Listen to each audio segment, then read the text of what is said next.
UCF won the toss. They elect to defer.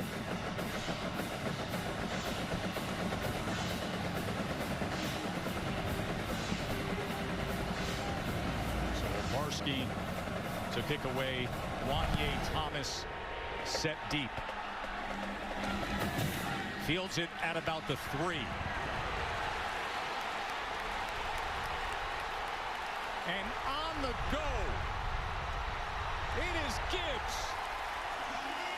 The aforementioned Jahmyr Gibbs, who we said should see significant playing time, contributes in special teams right from the start.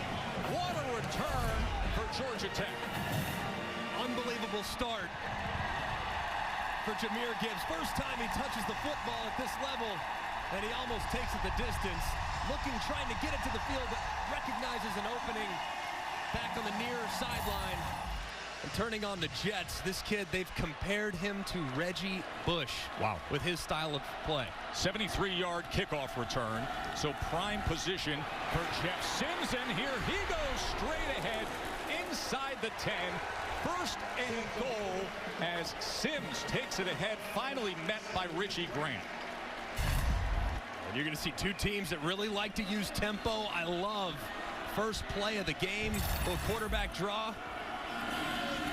And now Griffin probing and spinning ahead down to the 1-yard line. Lightning fast start for Georgia Tech. Jahmyr Gibbs, the freshman from Dalton, Georgia, set them up. Sims into the end zone. Touchdown, Yellow Jackets.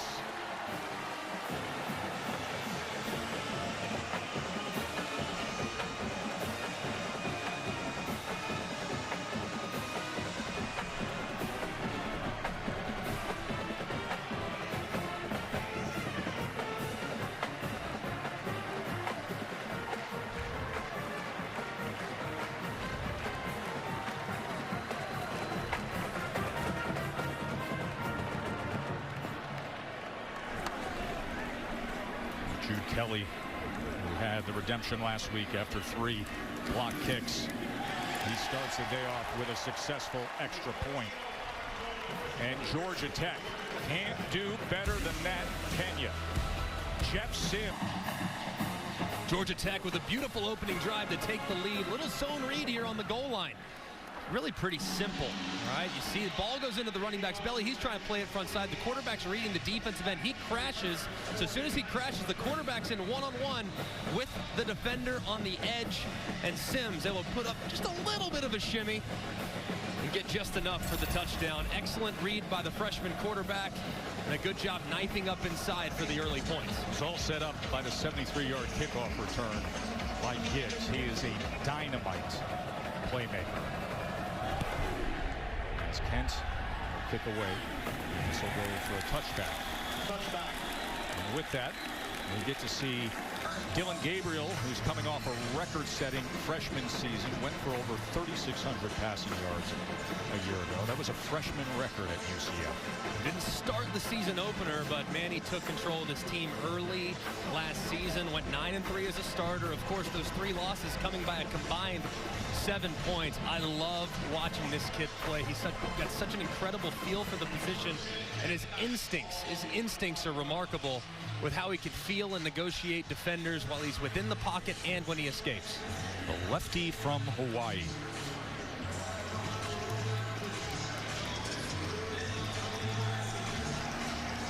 He's got the versatile Otis Anderson in the backfield with him.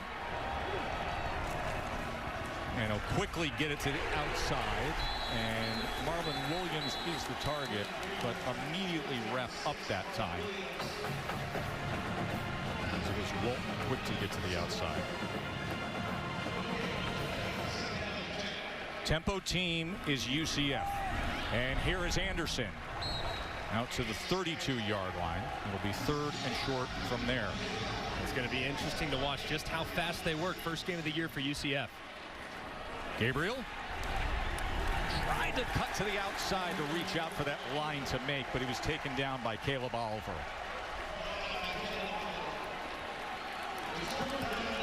4th down, and they're quick to get over the line at their own 34-yard line.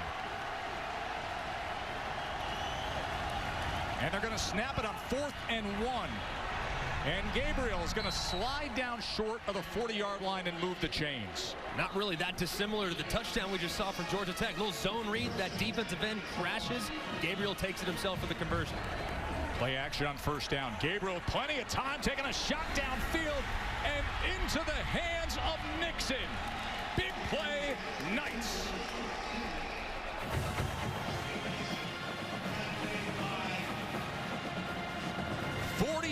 yards to Trey Nixon.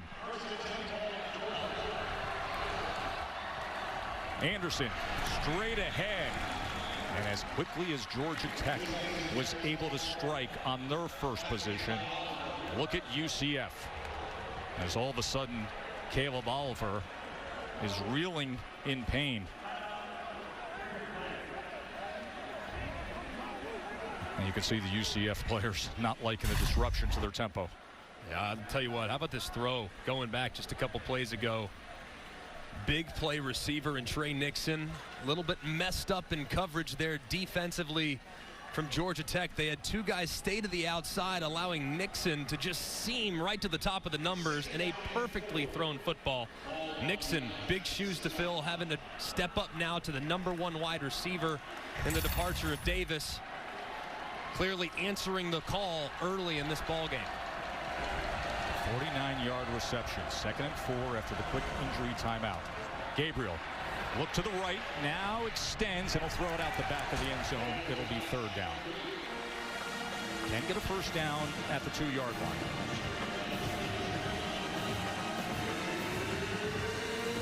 This is the part of the field last year where UCF, for as good as they are offensively, low red zone was a little bit of a challenge. They rely so much on their speed and being able to stretch the defense both horizontally and vertically. But when the field condenses right here, it becomes a little bit more difficult to be efficient.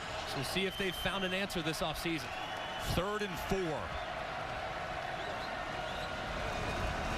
Gabriel on the slant, and that is a touchdown into the hands of Trey Nixon.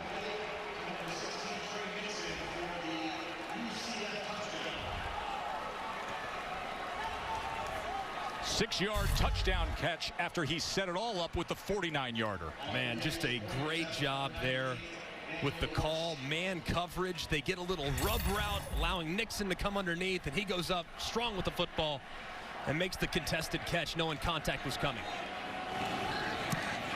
Flag is down as Obarski was looking to punch it through.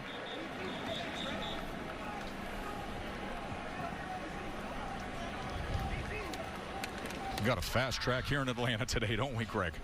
Tell you what, man, these two teams, I mean, with the confidence that Georgia Tech got last week and what we know UCF is, so much speed, so much talent, this is going to be a fun one, Joe, no doubt. Illegal substitution, 12 men on defense. The penalty is declined. The PAT is good. 7-7 in a don't blink start to the capacity. 11,000 fans allowed in to see Georgia Tech host number 14 UCF. Here's Gibbs, but this time doesn't field it cleanly. And the 73-yarder, and then that.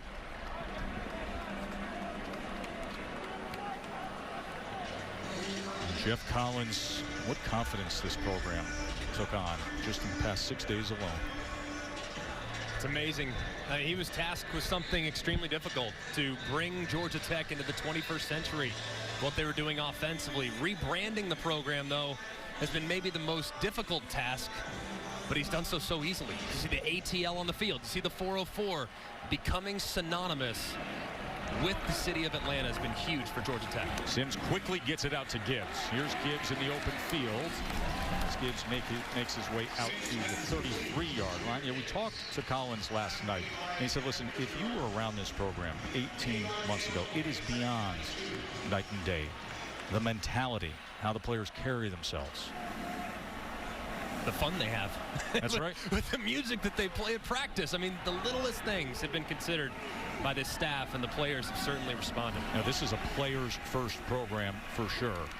2nd and 2. Sims dancing around and now looking to get to the edge, and he will do so for a first down.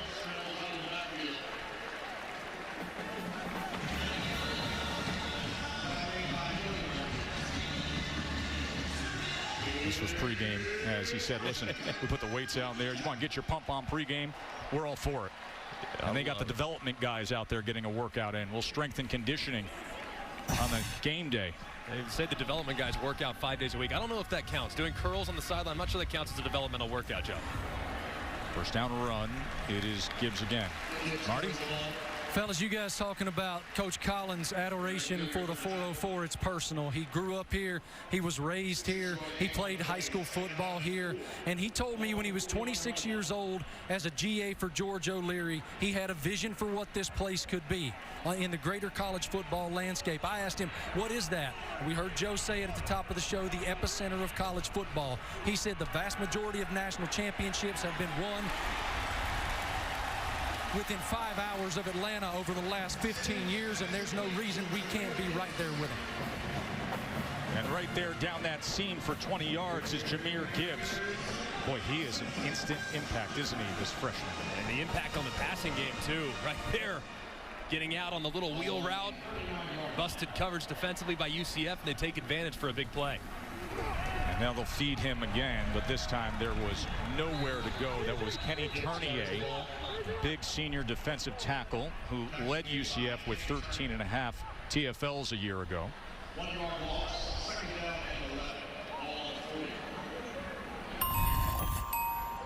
Reminder, an intriguing one coming your way tonight. 7:30 on ABC. It is Miami and Louisville. Sims keeping it, getting to the edge, and finally run down by Collier. I don't know if it's the number or the way he runs or what it is, but I'm telling you, this Sims kid reminds me so much of Robert Griffin III. How so? Just with how he's a long strider, but he's shifty. And I love the over-the-top throwing motion, and obviously, you know, number 10 naturally makes me think of him as well. But man, that is that's high praise for the freshman. I am just so impressed with the decisions he makes and the athleticism he's displayed. 3rd down and 5 now. Sims gonna dump it out of the backfield, and Jahmyr Griffin, here he goes. And it'll be 1st and goal again for the Yellow Jackets. Finally run down by Aaron Robinson was Griffin. Another busted defense. You see number 1 on the left defensively for UCF. That's Eric Mitchell. He blitzes, and nobody is accounting for Griffin in the flat. He's uncovered. So early season jitters and defensive mistakes so far for UCF. Unable to wiggle his way free. He was met by a bunch of Knights as Griffin was taken down. Eric Mitchell, the senior linebacker, was involved on the tackle. This is the part of the field for Georgia Tech where you might miss those tight ends. You might miss those guys because when you get in heavy personnel with 2 tight ends on the field, that can allow you to move bodies and get favorable substitutions. But now with those guys obviously absent, it'll be interesting to see their offensive plan as number 34, the former long snapper, Jack Coco, in the game now at the end of the line of scrimmage. 2nd and goal. There is Coco, top 2 tight ends out. Sims. Ball came out. And UCF recovers. Big play by Seliskar. John Seliskar, the freshman defensive end, with the fumble recovery. Just when Georgia Tech was looking to break on through again.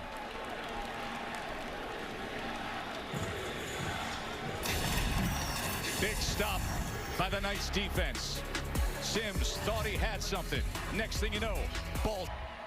UCF takes over on their own 8 after the fumble recovery as they give to Greg McCray, the senior running back from Miami. Started his career at Navy. Josh Heupel, of the coaches who took jobs in 2018, best record in 2 years, 22-4. And 3 of those 4 losses by a combined 7 points. he's done a heck of a job. And it wasn't easy to replace Scott Frost, obviously. He inherited a good roster, but, man, he's put his own mark on it. 3rd and 1, McCray trying to get leverage. And he's going to be right at that line to gain. And it's a 1st down for UCF.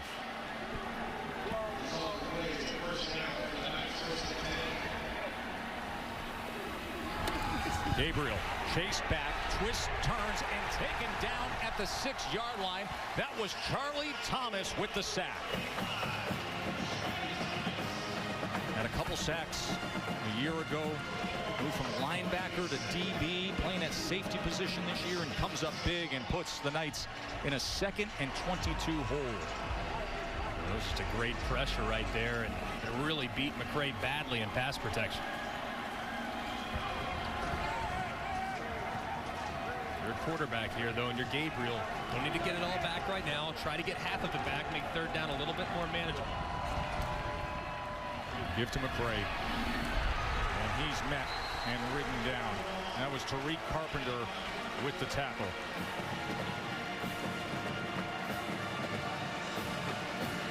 Curry got a big play last week, didn't he, against Florida State. And now 3rd and 20.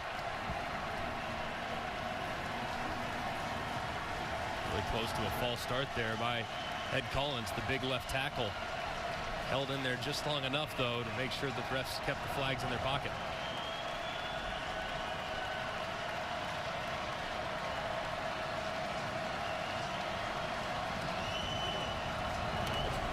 They're going to play it conservative here with McCray.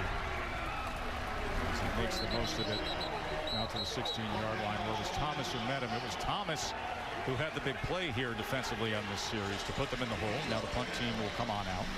Great job by Georgia Tech's defense right there. Sudden change, get off the field, you force the big negative play, throw off the rhythm of the drive, and that's what you have to do. When you're playing against a team that thrives in rhythm and tempo, you have to disrupt their rhythm by forcing them off schedule and making a negative play, at least at some point, at 1st and 2nd down. Osteen onto punt. Blancato, the return man, as he's going poison. It takes a great UCF bounce all the way inside the 30-yard line. With that, a chance to check in with Kevin. Joe, time now for a protection spotlight brought to you by Allstate, where take a look at a great touchdown by Louisiana's Elijah Mitchell. A fantastic job by the line on the edge right there. Down 14, the Raging Cajuns come back to win in overtime at Georgia State, 34-31. Back to Joe, Greg, and Marty. Thank you, Kevin. Right down the street for us. Louisiana now moves their mark to 2-0. By Lewis with a couple of touchdown passes. Mitchell ran for 160 yards in that game. Jahmyr Griffin getting some work. Jordan Mason, the starting running back, out. Our impact players brought to you by Chick-fil-A. Well, no Jordan Mason. Instead, you now have Jahmyr Gibbs. So that's a big one. Number 21 right there. How do you like the little counter app? And then Jalen Camp going to have to win some one-on-ones against this man coverage. Sims, as he was being pressured and then guns it to Ezzard. Nice work by Jeff Sims, the freshman quarterback who impressed everybody last week. He became the first Yellow Jacket freshman quarterback to throw for 250 yards, go for over 50 yards rushing in a game in the last 25 seasons. And did it on the road at Florida State.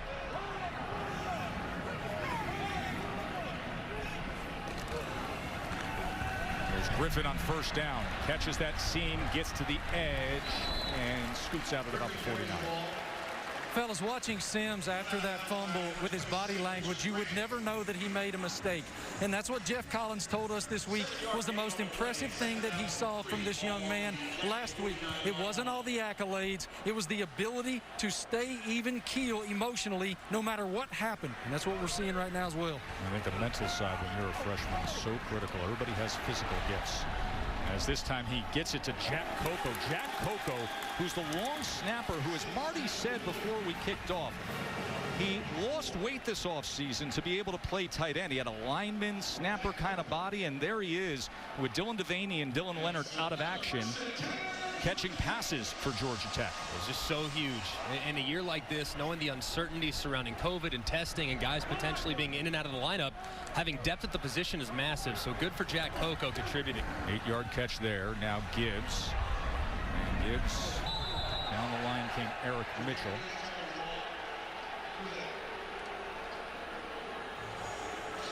I want to get back to Marty's point, too. A young player, as you're just trying to kind of figure things out, to be able to just allow it to roll off your back is remarkable. That's so difficult to do. So many guys would retreat into a hole and think, I can't make another mistake. I can't make another mistake. No, just go out there and play. And don't worry about what happened. Worry about what's coming. And Sims done a great job of that. 2nd and 8 with Gibbs out in front.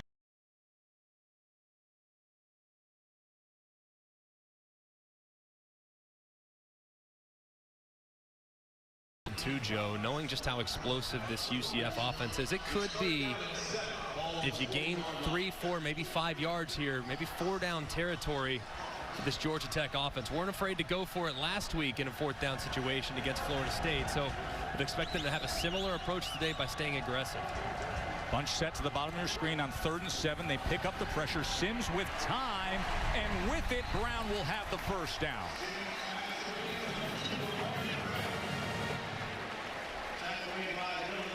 Just an excellent job here by Sims. A lot of man coverage. You see pressure on the right side.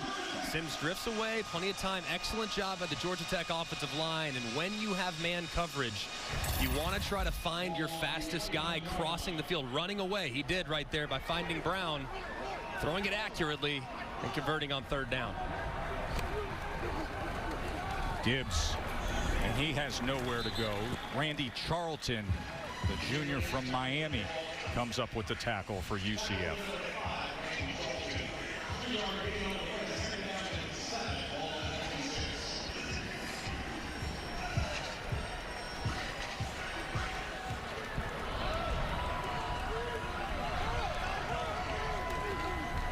Second and 7. Gibbs, long way to turn the corner. And the cutback is going to have him down at the 20-yard line. It'll be 3rd down and 1. It was Bethune tracking him. Glad you're with us here for college football on ABC. Joe Tessitore, Greg McElroy, and Marty Smith. Number 14 UCF against Georgia Tech. Fireworks early on from both teams. And Yellow Jackets riding the way with Dante Smith are going to have it down just outside the 10-yard line. We had a 73-yard kickoff return to get things going. That set up a rushing touchdown by Jeff Sims, and then Dillon Gabriel and UCF came right back. Trey Nixon had a big reception as well as a touchdown catch.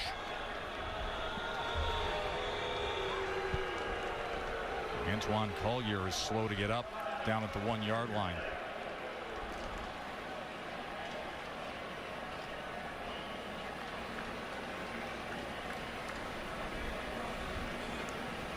Collier had 4 interceptions a year ago for the Knights defense. Yeah, one of our impact players too, an important piece for a defense that does a really good job getting after the quarterback, creating negative plays, and the reason why they can do all those things up front is because of how much confidence they have in their secondary. Collier, Robinson, they have some really good pieces back there, so going to need him here in Atlanta. 7-7 as we start the 2nd quarter between number 14 UCF and Georgia Tech. Sims to the end zone. And beyond Malachi Carter. The big storyline for Georgia Tech is who is not playing for them. We found out just before kickoff. They are without their starting running back Jordan Mason, who had a 19-yard touchdown last week against Florida State, as well as their top 2 tight ends, and Curtis Ryan's a defensive end who had a very strong effort last week in the upset on the road. But this is what you have to be in this day and age now, right? You have to be adaptable. You have to have roster management. 3rd and 9. Sims with time. And too much to the corner of the end zone where Brown was trying to get to that corner. It's a good stand there by UCF's defense. Really hadn't done a lot of positives outside of forcing the fumble just last series. Outside of that, they've been leaky. They've allowed Georgia Tech to kind of go up and down the field. So getting a stop here was huge. And here comes the field goal unit that struggled last week. Until Jude Kelly hit the 32-yard game-winning field goal. 27-yarder is blocked. So now 4 times in 2 weeks, Jude Kelly has had a kick blocked. It happened again.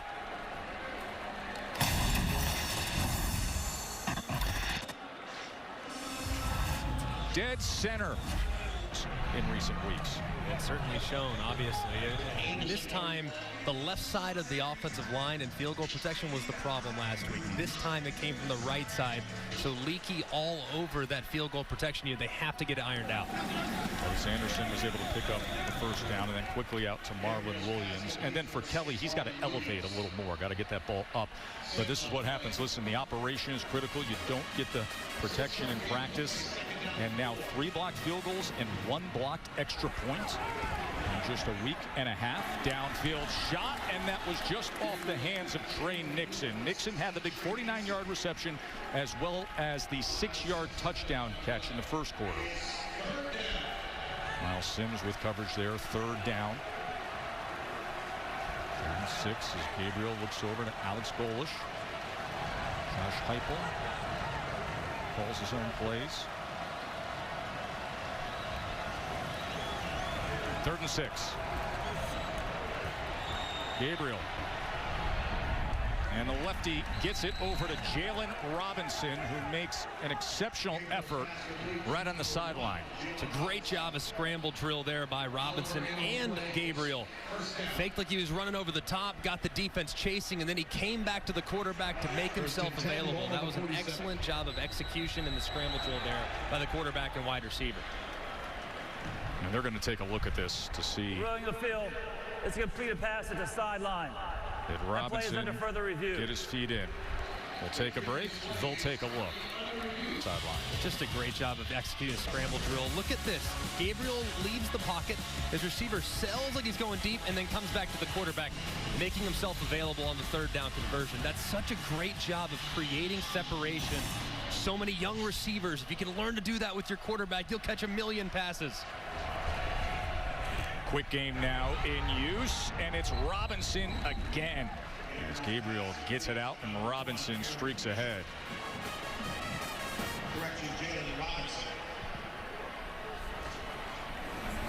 Go to that side again. Receiver screen, but this time nowhere to go, as that was Tobias Oliver with the tackle. Had been a quarterback here for Georgia Tech. He was the starter a year ago in September. Was going up against Clemson. Now he's a corner. So many transitions in this program with the new coaching staff. And to the other side, once again, it's Trey Nixon. Trey Nixon with a good start to his day. That is the 3rd catch already for Nixon. He just runs a hitch route and the corner's 20 yards off. Why? Because Nixon can probably still run by you. Gabriel looking for a block on the outside. With it, he picks up 3 more yards. And that's what game-changing speed can do for you if you have your Nixon and really a lot of these wide receivers for UCF. When you can threaten the corners deep, they don't want to give up the big play. They'll keep it in front. You'll get a lot of easy completions underneath. 2nd and 2 as Thompson tries to get that pad leverage, but it's probably going to be about a half-yard short. Brooks with the tackle. Big Jamin Brooks, 300-pounder who wears that single 0. Gotta love when the big guy's on the inside. Flag is down. I don't know that they got off the field in time there, Greg. As you see the crew talking things over. Charles LaMartina heads up this officiating crew. It's hard to get off the field from that far hash. Surprised that Tech went with a substitution there. Illegal substitution. Defense number 57 did not make it to the sideline in time for the snap. 5-yard penalty. 2nd down. And you watch this team and you look up, you can see the guys trying to chase. Ball's on the far hash though. It's rare to see a team try to substitute when the ball is that far away, because it's an extra 15 yards that the defenders have to run to get lined up. So usually you see the substitutions happen when you're on the near hash, closer to your sideline. So surprising sub right there that leads to a free 5 yards for UCF. Watched obviously UCF for a long time and admired their offensive tempo. I've always admired their offensive tempo, but to see it in person is truly remarkable. It's like a well-oiled machine with how they substitute and how crisp those substitutions are, and just the comfort level of everyone on the offense with how quickly they can communicate and get the ball snapped. And then the productivity and the scoring that comes with it. They've scored over 30 points in 37 of the last 38 games. Gabriel lofts it to the end zone, and he was looking for Harris, but it falls short and incomplete as Scholl had coverage on Jacob Harris.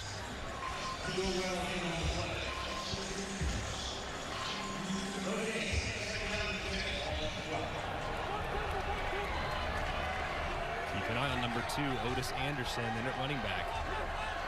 He's their do-it-all guy. Runs out of that slant formation here inside the 5 as he gets close to that line to gain. 9 yards leaves him with a 3rd and 1. Quick to the line, Gabriel and Anderson. And Gabriel pulls it. Gabriel cuts back, and a flag is down as Gabriel darts ahead. And it was Thomas and Curry who made the tackle on Dillon Gabriel.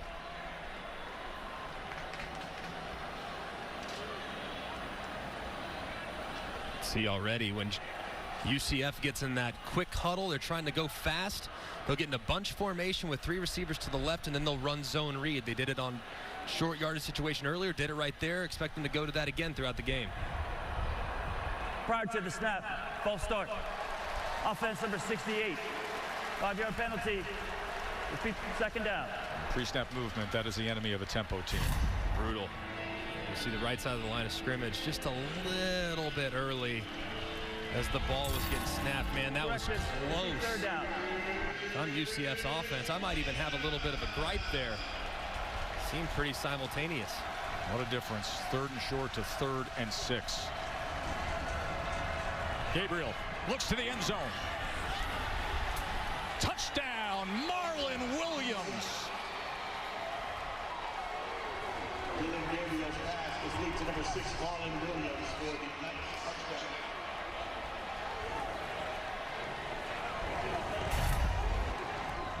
Man, this is such a long throw, but it gets there, and Marlon Williams does a great job of adjusting his body and making the catch. As you see the defender, Wesley Walker, not able to locate the football.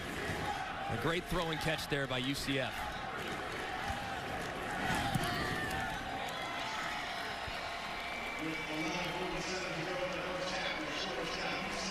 Just hooked up for an 8-yard strike to Williams. 14-7 for the number 14 team in the country, UCF.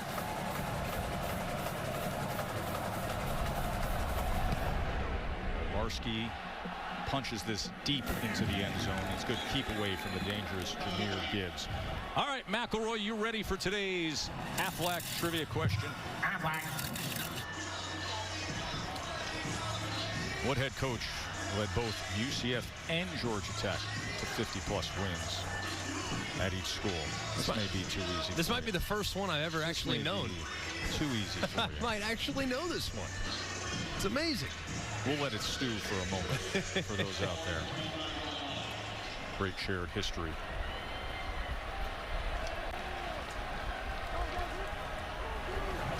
Sims on 1st down as he gets it to Gibbs.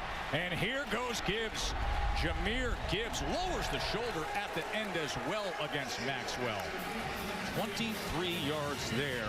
Freshman to freshman. The future's going to be bright, isn't it? This is big time, too. You see the all-out pressure. Nobody is going to cover Gibbs. All Sims has to do is just hang in there long enough to deliver the football, and he does so beautifully. Excellent play and awareness by the freshman quarterback. Mitchell had his hand up, hoping he could interrupt things in that passing lane. Flag is down.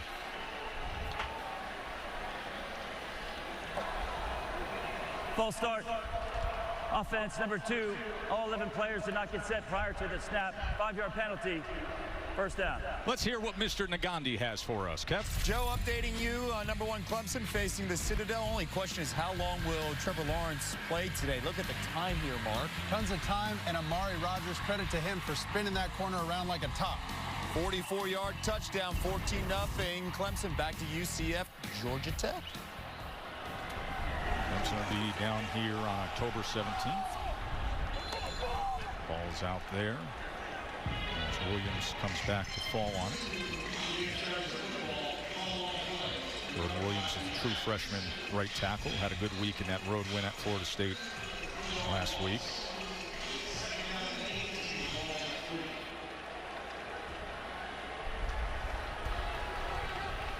So 2nd and 18 now after that. Sims. Here's Griffin. And Griffin crosses midfield. With a 3rd down from there.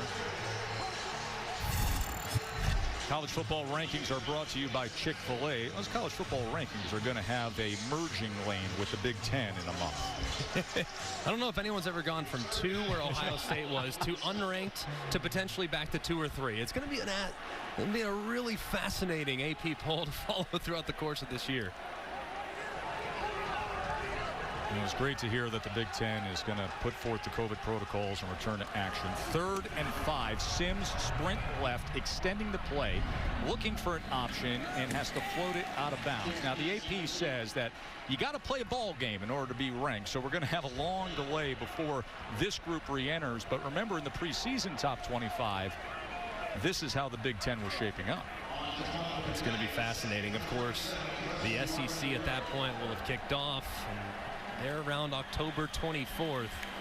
When those Big Ten teams get back in the mix, it's going to be fascinating to watch the reaction from so many fans of college football to where those Big Ten teams end up in the polls.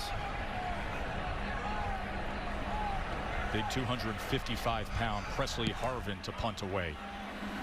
As he back rotates this, and it's another inside the 10 for the talented Harvin. Big Presley Harvin, who wears number 27 to honor the late Sam Foltz, a Nebraska punter who was tragically killed in a car accident back in 2016.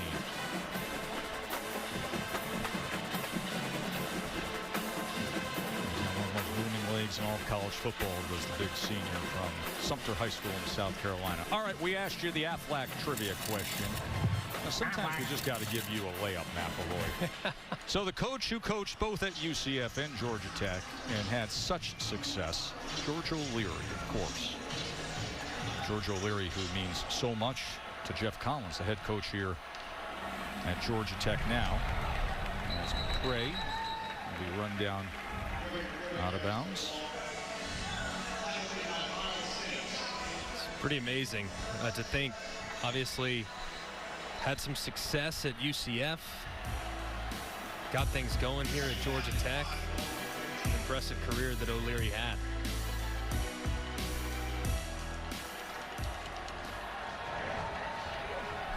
Second and 6. Gabriel pick up the pressure. He spins back to his own goal line and then heaves it down the near side. And it was very well done to get it to Marlon Williams out to the 35-yard line. Wesley Walker had coverage, but good job extending by Gabriel, and coming back to it was Williams. And then tackled for a loss. That was Charlie Thomas, who has been active in the UCF backfield. Surging in again was Thomas. They're going to have to find an answer, a wrinkle off that zone read. Second down, Gabriel come back into the hands of Robinson. Robinson is out at the 40-yard line. Miles Sims had coverage. Pretty amazing just how strong Dillon Gabriel's arm is. I mean, he's throwing it from sideline to sideline with great velocity. 3rd and 6, empty look. Gabriel looking to run it himself. And he finds a seam and crosses midfield. Dillon Gabriel, the do-it-all for UCF. It's just a baller, man. I mean, he's a baller. I don't know how else to describe it. The guy makes you miss in the open field. He's got a certain level of quickness. He's not a lightning fast guy, but he's elusive and he's slippery. He has great feel for space. And also, like I just talked about, man, his arm strength, it really jumps off the tape, and it has so far here early in this ball game. Meets understanding. He understands the why behind the what, especially as it pertains to leverage, pace, and timing in this intricate offense. And as we've seen on a couple throws during this drive alone, he almost has as strong an arm as Greg McElroy. He's got me. That's not up for debate. This dude's got a rocket, man. Anderson went for 3 yards after Gabriel, before our commercial break, went for 15. And here's the lefty on that comeback to Robinson again. That has been available to them this entire first half. That's a nice connection, Gabriel to Robinson. You just have to respect the speed that you see on the outside. So you're going to play really soft in coverage because you don't want to get run by. It's going to open up a lot of those comeback routes and hitch routes that are easy completions for Gabriel. 24 yards there. Anderson can't find anything on the outside. Chico Bennett was waiting on him. For all the great things that they've done offensively at UCF the last 2 years, last year and this offseason more specifically, they say they really focused on the red zone and situational football. So third down ability, conversion rate, and then when you get in the red zone and the field gets condensed, they put a lot of time into it. So here they are, right outside the red zone, knocking on the door. 12, McCray catches a seam. Into the end zone, Greg McCray. Busted right through Derek Allen, and UCF, the offense is revving.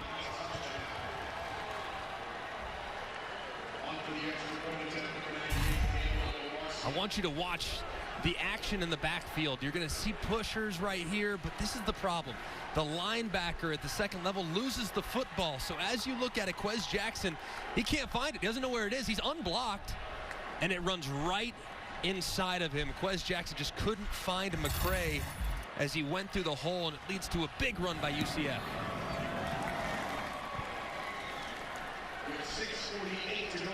This is the pace, this is the rhythm that they're used to having, as well as the way the scoreboard looks to be found.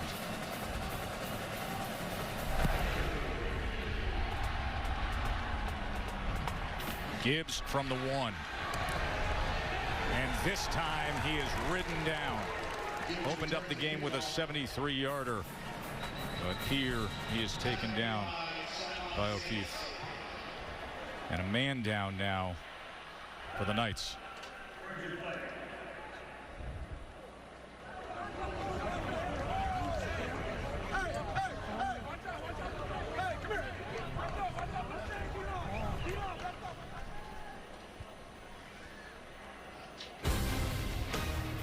Reminder, Week 2 NFL Sunday at 10 a.m. with the Countdown Crew. Tom Brady's first home start as a Buccaneer. I'm going to tell you how his arrival in Tampa included an accidental home invasion. Randy Moss will rank today's best college football catches. That is coming up on Sunday Countdown. Alex Swenson still being checked over by the training staff.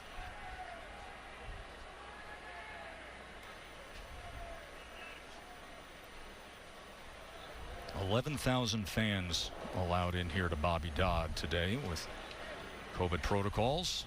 It's 20% of capacity. Georgia Tech has won 13 straight home openers, but here they are trailing by 2 touchdowns in the second quarter to UCF. And there's going to be a really important drive for Georgia Tech's offense. As you see what they've been able to do, they've moved the football with some consistency early, really up and down the field. They fumbled, of course. Sims fumbled. And then they obviously had the missed field goal. It was blocked, actually, and then punted on this last drive. So they had a really nice rhythm offensively early in this game. But now here, down 2 scores, you got to have an answer and to at least give your defense a little bit of a rest. So get an extended drive here, allow your defense to kind of catch their breath. It's been an awful lot of UCF here in the second quarter. They've gotten to a real nice rhythm offensively. Good to see Swenson walking off the field.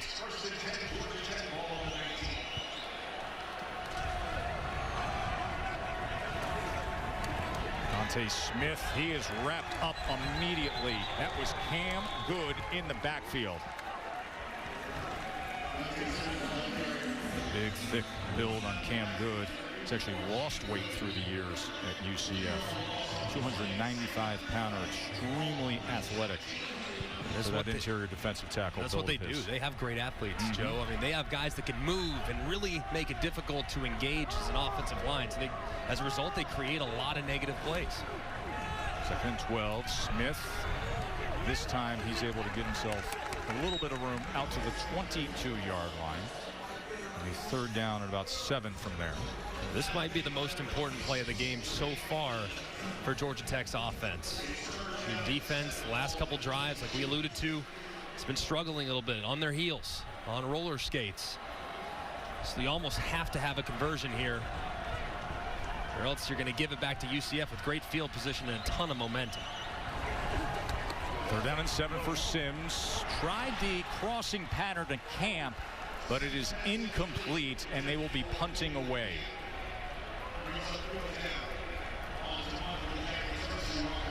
So big Presley Harvin will come back out there, and they're going to need for him to flip the field here with 5:35 remaining. He's got those tiny shoulder pads on that he still wears from high school. Andy Staples from The Athletic did a big piece on Harvin this week. So he uses those old shoulder pads.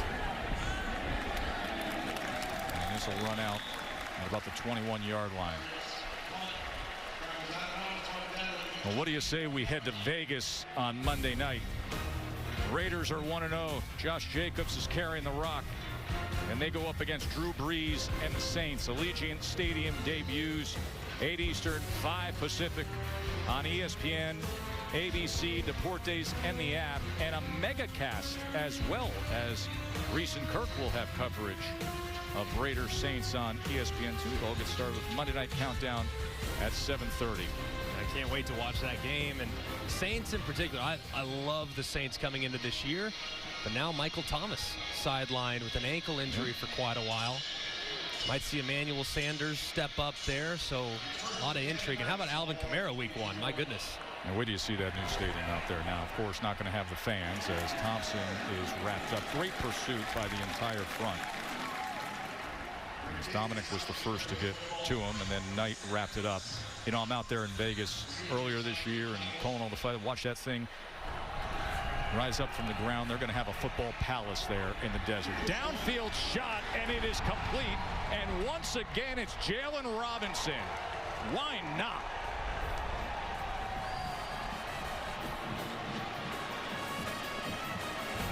He beat Johnson on coverage. And a man is down near midfield for Georgia Tech after the 48-yard reception by the Knights as they were racing down the field to get to the line with tempo. And if you watch Gabriel, I mean, great throw first and foremost.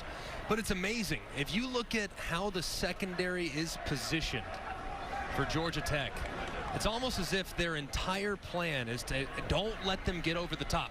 Look how soft in coverage they are defensively there is Johnson, and just kind of slow plays it a little bit as you see the wide receiver Robinson just go straight past him. It just shows you the speed that this UCF wide receiver core has. Even when you play soft, even when you play conservatively, and your identity defensively is to try to keep the ball in front of you, they can still get on top of you. It's unbelievable. You like that stat line out of Jalen Robinson when you still had 5 minutes to go before the half? My man's got 6 catches for $104. It's a pretty good start. What I like is the fact that he not only won over the top, but he's won on comebacks, and of course, as a quarterback, I love that he won on a scramble drill to bring his quarterback into a play. I mean, he's done it every which way so far, underneath, over the top. But Georgia Tech's going to need to find an answer for him because he's been a big-time impact player early in this game. Georgia Tech also needs to find an answer for some depth at the defensive line as Jordan Dominic is helped off the field. Remember, TK Chimedza is out for the season, and Curtis Ryans is out for today. So after the big catch by Robinson, back to business for Dillon Gabriel. Quarterback design run, well blocked, and another first down. And then the ball comes out, and Georgia Tech comes up with it. That was Scholl on the recovery. It was Knight who forced it out, and Scholl who got it. The big play for Georgia Tech's defense. Ball's pretty high and tight. That's just a great job by Knight. Getting that right hand across Gabriel's body and swatting at the football. Usually when you see a ball pop loose like that, you think, hey, the quarterback's clearly running. It's down around his waist. It's bad ball security. Everything looked pretty dang solid right there. It's just a better defensive play and a huge stand for this Georgia Tech defense after they've really been on their heels these last few drives. Big Sam Jackson was road grading out in front of Gabriel, and all of a sudden there's the Georgia Tech offense back to business, and here's Jeff Sims. They could use something big right here, right now, but it was just too far beyond Brown.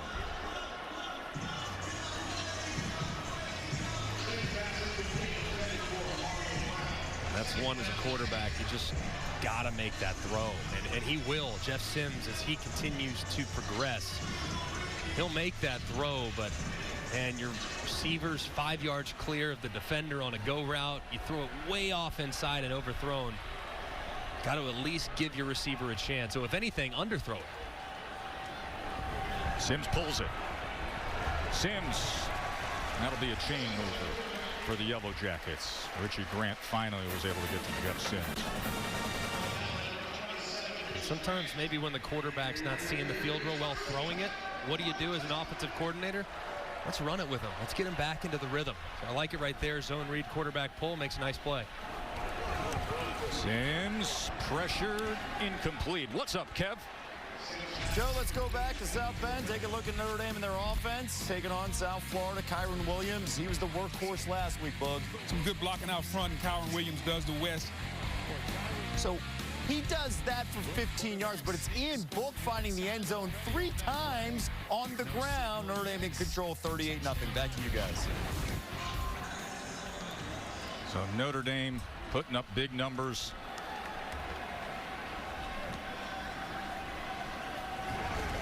Second and 10. Sims in cut and gets it complete to Ezzard.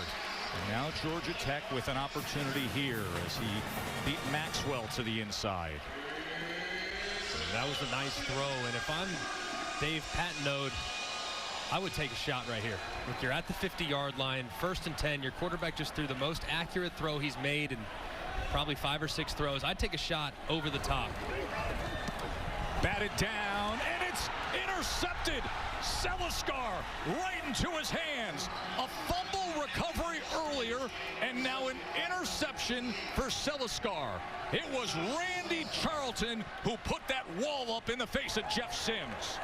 Big-time play by UCF. And look at number 5, Charlton, on the right side of your screen, recognizing it's quick game, knowing he's not going to get there, so he drops back into coverage, gets his hands on the football, and how about Seliskar? Look what I found. And then on top of it all, how about the friendly fire there from number 91, who basically tackled his own guy. He clipped his ankles because it might have been Seliskar to the house had it not been for Noah Hancock, who tripped him up. Flag is down as Thompson gets the carry. And Greg, what a swing moment this could be. Georgia Tech, you had just said it. Confidence, accuracy. Here comes Prior to the snap, false start. Offense number 73. 5-yard penalty. It is first down. You're marching. You said, hey, take a shot. Now all of a sudden, it's UCF before the half with 3:35 to play and the ball, and they're at the 40-yard line. Yeah, 3:35. You might as well put 20 minutes on the clock for UCF's offense. That's an eternity. So they can be mindful too. They get a first down or two. They don't have to play with hyper speed, knowing they don't want to give the ball back to Georgia Tech. Thompson driven back, spun back. That was Yunjuin. You remember, came out of the game earlier. And now the sophomore from Belgium with a tackle for loss. Sylvain Yunjuin.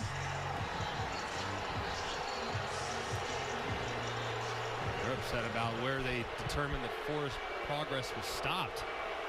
I think the crowd reacting to the fact that they felt like Bentavious Thompson still had his feet underneath him, still was secure and trying to get ahead when Yunjuan brought him down. But it'll be a 2nd and 20. Gabriel, quick strike, quick catch this time to Harris, and Harris gets it within about half a yard of that line to gain. There is the national championship trophy presented by Dr. Pepper. And of course, 3rd and 1, as Thompson's going to be very close. There's a lot of chatter about this being a year of opportunity for the American Conference champion to make the college football playoff and go after that national championship trophy presented by Dr. Pepper. UCF to the end zone and strike it again. Trey Nixon.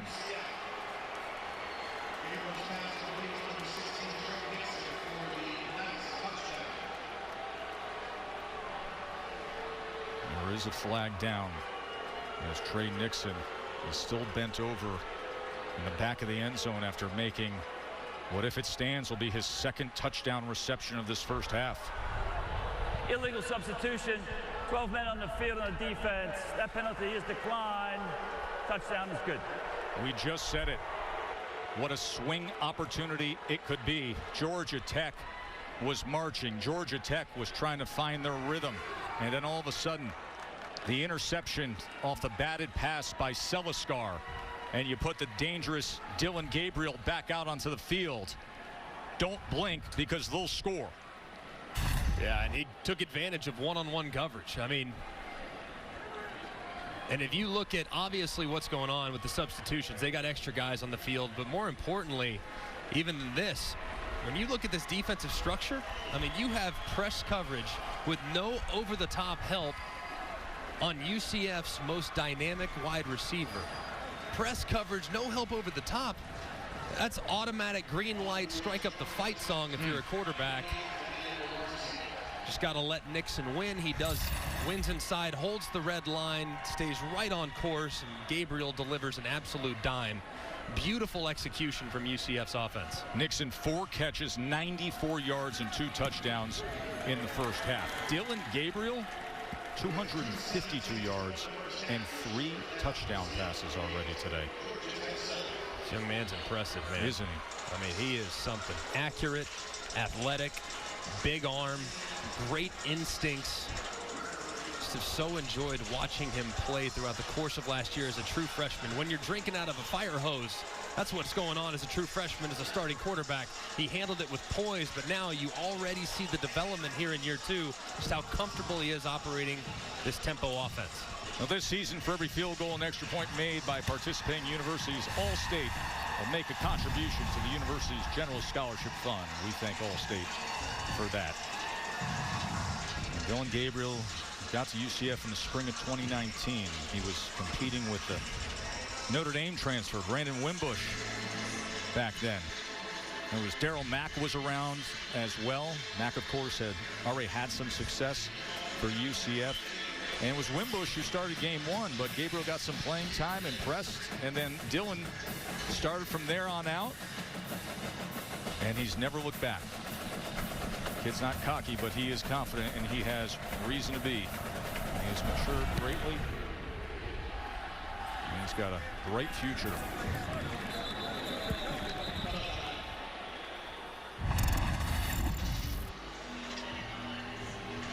And we asked him about the course of the past year. You know, the pandemic hit. He had to fly back to Hawaii, where he's from. He said, life seems normal a little bit. Being able to be around the guys, I'll never take it for granted again. And I think that is something that's echoed by so many of these young men who have been with their teammates since June, sacrificing, staying safe. See the palm tree on the cleats. Mililani, Hawaii is where he comes from. Sims, after the interception moments ago, is going to tuck and run here. Oh, and he takes a huge hit from Richie Grant. And the flag comes in. Open field, Sims running straight ahead, and Richie Grant came in like a missile on him.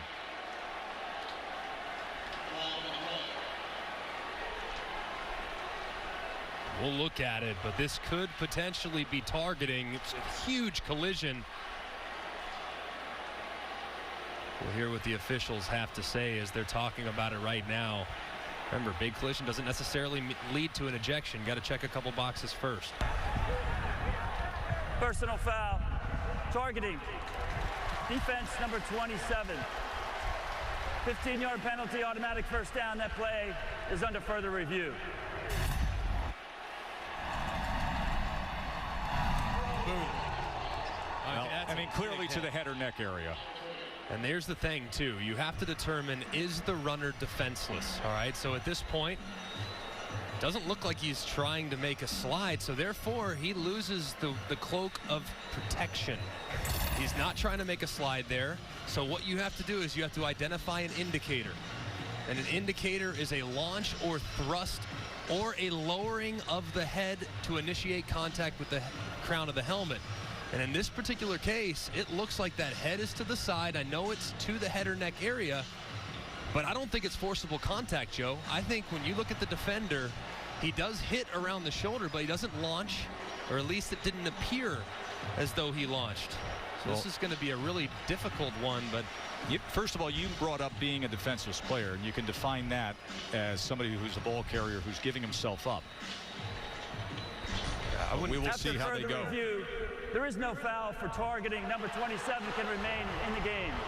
So as big of a hit as it was, it does not meet the standard of targeting because Sims, and to your initial point, was not sliding feet first, was not giving himself up. You did not have one of the qualifiers of crown of the helmet. You did have contact upstairs, but you said look for one of the 4 indicators plus the forcible contact, and you don't have it there. What you have is a really big hit. But a very legal hit. That was a great job by UCF's defense. So a first down with 2 minutes to play. Sims too high, too much for Jalen Camp, even as big as he is.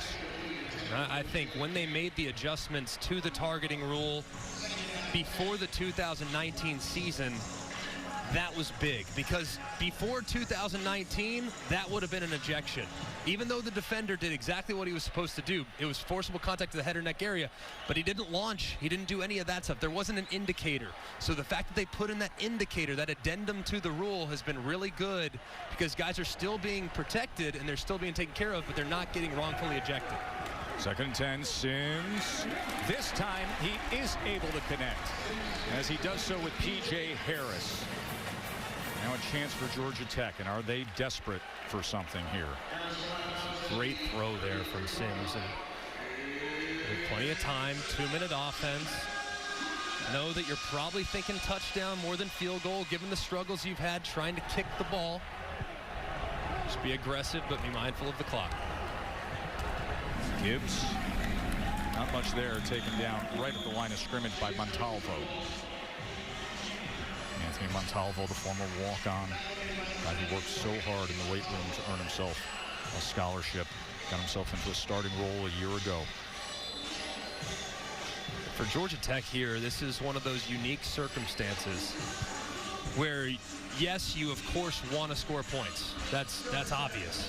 They want to score points, but also knowing the firepower that's on the other sideline, you also have to be extremely cognizant of giving the ball back potentially to UCF with very little time left.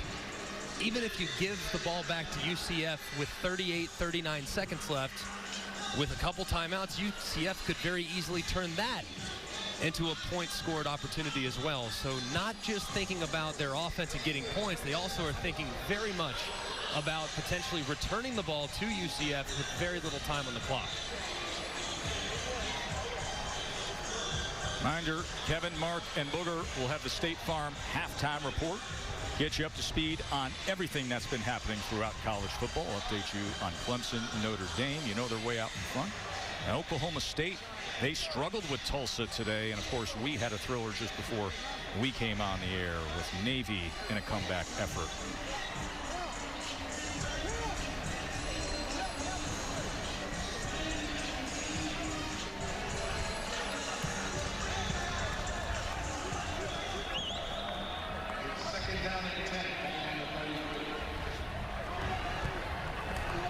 Second and 10. Pressure straight up the middle against Sims as he escapes it and then turns inside the 30 to the 26-yard line. 2 timeouts remain for Georgia Tech. 1:30 and counting.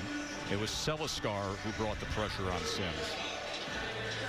And Tech is going to use a timeout here. So Coach Collins will talk things over with his true freshman quarterback.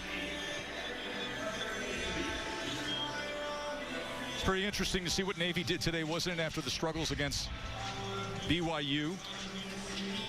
I guess they practiced the tackling a little better this week, right? Well, you mentioned it at the beginning. I mean, think about how much better you get from week 1 to week 2. Well, I mean, goodness gracious, that was a monumental improvement from Navy, even though the beginning of the game did not go according to plan, but found a way to get back into it and steal it there at the end of the game. So credit to their players for hanging in there, and credit to their coaching staff for getting those guys acclimated to the 2020 season over the last couple weeks.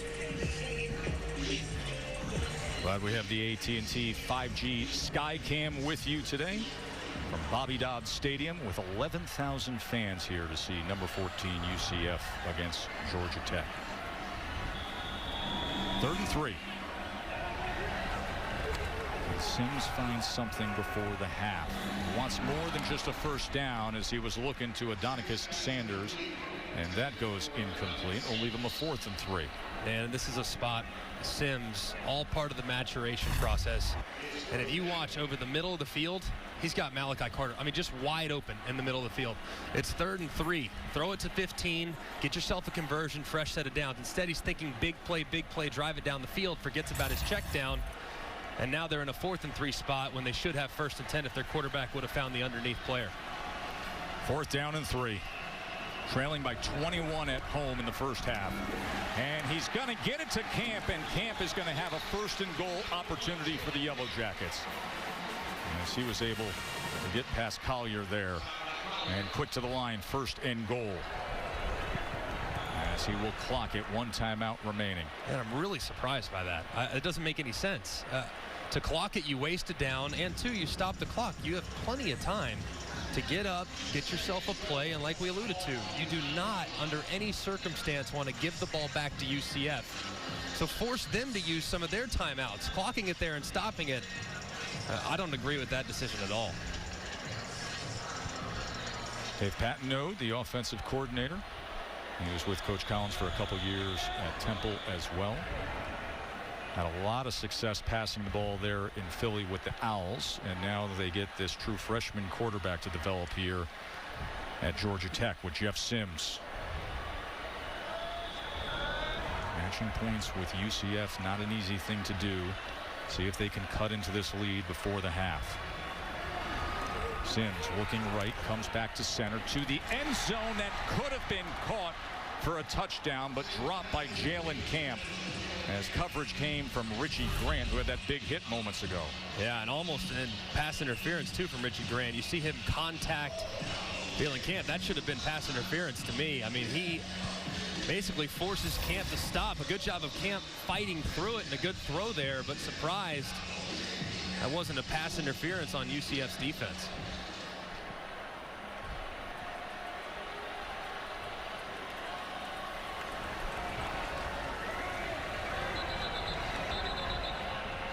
And a timeout is going to be used by the Knights. UCF takes their first charge timeout of the half. This is a 30-second timeout. You know, so often when you sit here and you do a UCF game in recent years, the conversation will always gravitate towards they can afford to do. Got to keep that schedule intact. Here they are in 3rd and goal. Sims with time, and with the score is Gibbs. They had to have that. Absolutely had to have it. 9-yard touchdown catch for Jahmyr Gibbs.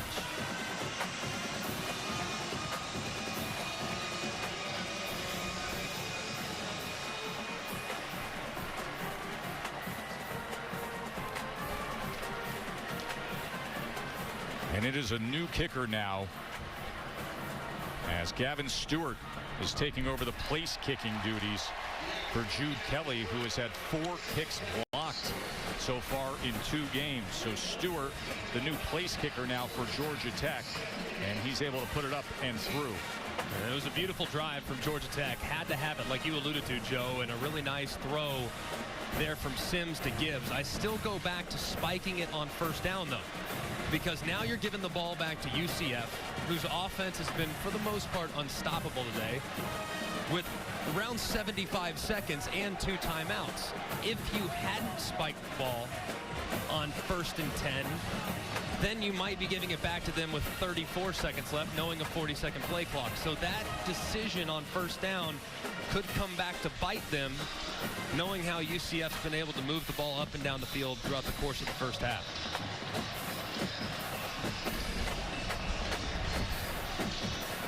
Minute 14 away from Kevin, Mark, and Booter.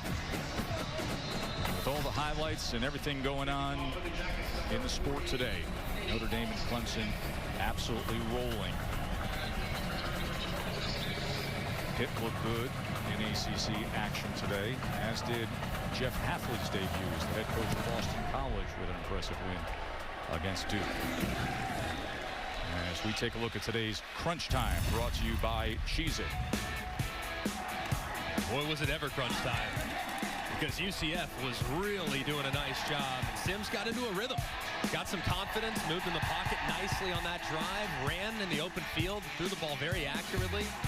But there was a lot of really positive momentum that was created on that drive, not just for the offense as a whole, but for their quarterback, who's going to need to have a big second half to get Georgia Tech back within striking distance. Had a big second half last week. Remember last week at Florida State, he had the 2 first-half interceptions. Then he went to the locker room, he texted his dad. I love his it. dad calmed him down. That's awesome. And then he got that comeback at Florida State, overcame the 2 first-half interceptions, played really mature in leading the comeback, and brought them back from 10. That is batted right in the face of Dillon Gabriel. That was Jordan Dominic who got his hands up.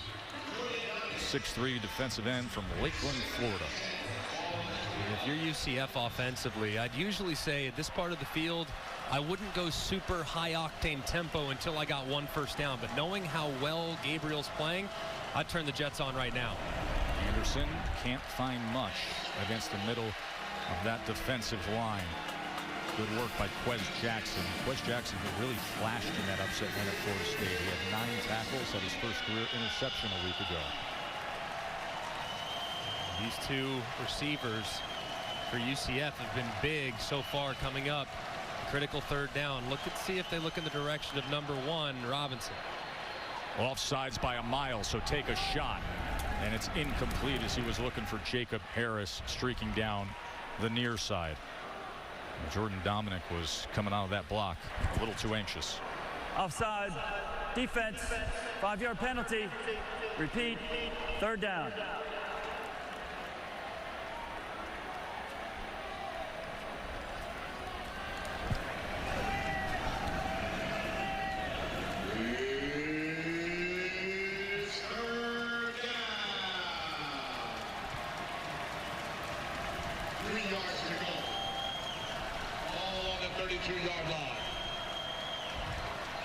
Third and 3.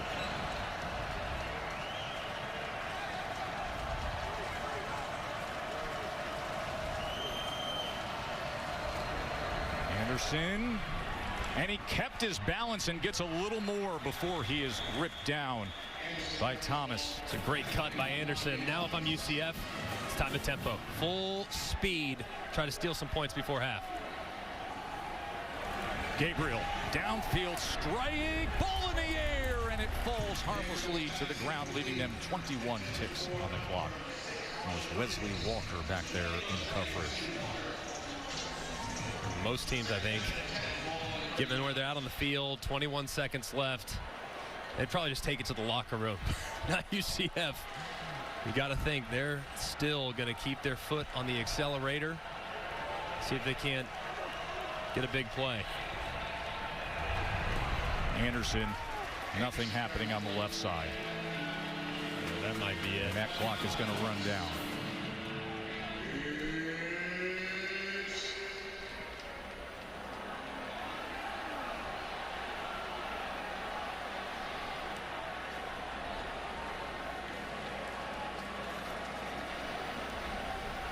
is how they will finish up an offensively active first half. That saw Dillon Gabriel go for 3 touchdown passes. Georgia Tech responded late, but still 28-14 for number 14. Stay tuned for the State Farm halftime report after this message and a word from our ABC stations. Most Georgia Tech has allowed since giving up 262 to Deshaun Watson in the first half when they played Clemson back in 2006. Here's a little bunt onside to try to start the second half. Risk reward, and they don't pull it off as UCF is able to come up with it. Marty. Tess, I talked to Josh Heupel as he exited the locker room chatting with his team. As proficient as UCF's offense was in the first half, would you believe they actually were a bit stymied in the first couple drives? He said Georgia Tech came out in a completely different defensive structure than that which they prepared for or expected, so they had to adjust, and he said they did that very well as the first half progressed and went on. He also said that his quarterback, Dillon Gabriel, has been extremely decisive, which he loves. As he connects here with Harris, who gets it just inside the 40. What did you make of going for the bunt onside kick to start the second half? I like it because your defense has struggled at times throughout the course of this game. So try to create some momentum, steal some momentum off the top. I don't mind it. Here's McCray on 2nd and 1, and that'll be a first down for UCF. Tackle by Quez Jackson for Georgia Tech. But referencing what Marty just said, because of how many guys Georgia Tech's down along the defensive line, they've had to go to a 3-down structure. Gabriel with time, and the lefty puts it out there looking for the comeback as he has connected with Jalen Robinson a few times today. Robinson had 105 yards in the first half. And Robinson and Trey Nixon have done a great job trying to be a wide receiver 1A and 1B as opposed to a wide receiver 1. Just cover those guys equally because both showed early in this game they are very capable on the downfield contested 50-50 balls. Gray not finding much there. David Curry waiting for him, and coming out with the ball was Quez Jackson. As everybody's standing back at the 35-yard line, and Quez is going to have a long jog to his teammates. So it goes for a 1-yard run for McCray, and McCray is still down at the end of that play. Yeah, he was tackled awkwardly. Just kind of leg twisted up, it looks like, underneath the defender that brought him down. That looked painful. Hopefully he's okay. He battled some injuries last year as well. Worked hard to get back to 100%. Hopefully he'll be all right. Former walk-on who earned a scholarship and has been so productive. Hitting the ground down before the ball's dislodged. So Anderson comes in at running back on 3rd and 9. Plenty of time to connect with Williams from Gabriel. Flag is down back at the 37-yard line. Thomas had coverage. Prior to the snap, full start. Offense, number 72. 5-yard penalty. It is 3rd down.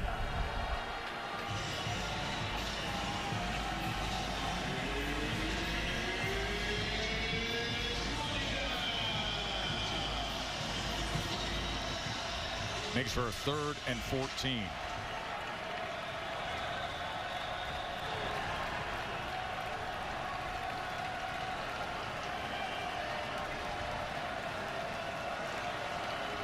See if this Georgia Tech defense can come up with a stop here. Try the onside kick to open up this second half. Gabriel's going to check down to Anderson, who's able to turn the corner. And Anderson will get a chunk of that back as he was finally run down by Carpenter. But they will quickly get to the line on 4th down here. Watch for the zone read. That's what they ran in the first half in a hurry-up situation with this bunch formation. Josh Heupel wants his offense to be able to snap that ball. Ball mechanics are so important with the officiating crew, with the tempo of UCF.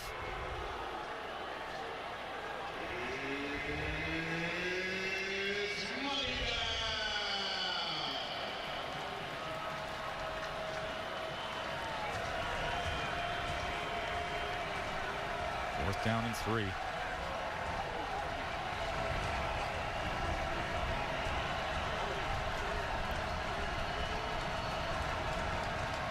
4 on the play clock and at the hustle. Hit double zeros. And a timeout is going to be used by Coach Heupel. UCF calls their first charge timeout of the half. This is a 30-second timeout.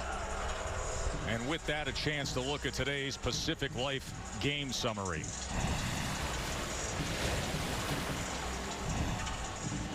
And you look at the numbers. Georgia Tech early in the game was able to move the ball, a lot of efficiency those first 3 drives, then kind of slowed it down and then got it going there at the end of the first half. But if you look at UCF, I mean, the big thing right there is a 3rd down conversion, 7 of 9. It's been pretty remarkable. And by the way, on those 2, they've also done a really good job on 4th down. They had a 4th down conversion early in the game, have another opportunity potentially here for a 4th down conversion. So really haven't had many opportunities to be stopped. But man, it has been very, very efficient, really for the most part from both offenses, Joe. Experience matters in college football. And Dillon Gabriel, with that year of experience, freshman year, he comes back a more evolved player, a more confident player as a sophomore. And think about this too, Joe. I mean, how many teams did we watch in week 1, week 2 offensively that struggled? I mean, the offenses were not looking very good in the first couple weeks of college football. UCF looks like they haven't missed a beat, in large part due to the play of their quarterback. 4th and 3 off of the timeout. Anderson in the backfield with Gabriel. They bring a little pressure on Gabriel, and he's able to get it out to Robinson, but it falls short and incomplete. It'll be a turnover on downs as Wesley Walker had coverage against Robinson. So just what Georgia Tech needed, a stop. Yeah, that was a good job. Catches from UCF's offense. Really nice throw there to the back corner of the end zone. McCray also adding a score from the ground, and I love this play. Taking advantage of press coverage, nobody over the top, as Gabriel gets the ball up and down to his star wide receiver, Trey Nixon, for a big score. But moments ago, a stop and a turnover on downs. Ball comes loose there, but fortunately, Griffin was right on top of it. Now they're saying there's a fight for it, and Charlton claims it's going to be the Knights' ball. Let's see. I think it might be. Boy, this could be costly. And it is. UCF gets the fumble recovery. So just when Georgia Tech got themselves and earned a break, they give it right back to UCF. Richie Grant in the middle of that, coming up with the fumble recovery. Man, 3rd turnover, and this is just ball handling. Right there, Sims not knowing whether or not he should leave it in the running back's stomach or pull it. The running back thinks he's pulling it. Sims thinks he's giving it. As a result, the ball hits the ground, and they can't cover it up as they pounce. The ball squeaks free and allows UCF to take over deep in Georgia Tech's territory. Just too many turnovers and mistakes. Too many opportunities been given to Dillon Gabriel in this offense. So you work so hard to get off the field, and now a 1st down for Gabriel. And it's intercepted. That was Wanye Thomas. So back and forth we go. Charlie Thomas came charging in. The other Thomas collects it. We go turnover on downs, turnover with the fumble, interception. And now a chance for redemption to settle in for this offense. Just a great job of applying pressure to the quarterback's throwing arm. Charlie Thomas bringing in the outside. Look at Oderson Anderson right there, number 2, the running back. Doesn't know who to block, so he goes inside, which allows Thomas to come free on the outside. That's an overloaded pressure. Got to get rid of the football. Back to business, and a shot downfield and incomplete. Now remember last week that a flag comes down here as there was some contact between Robinson and Brown. Remember last week there was the second half comeback at Florida State from the true freshman quarterback Sims.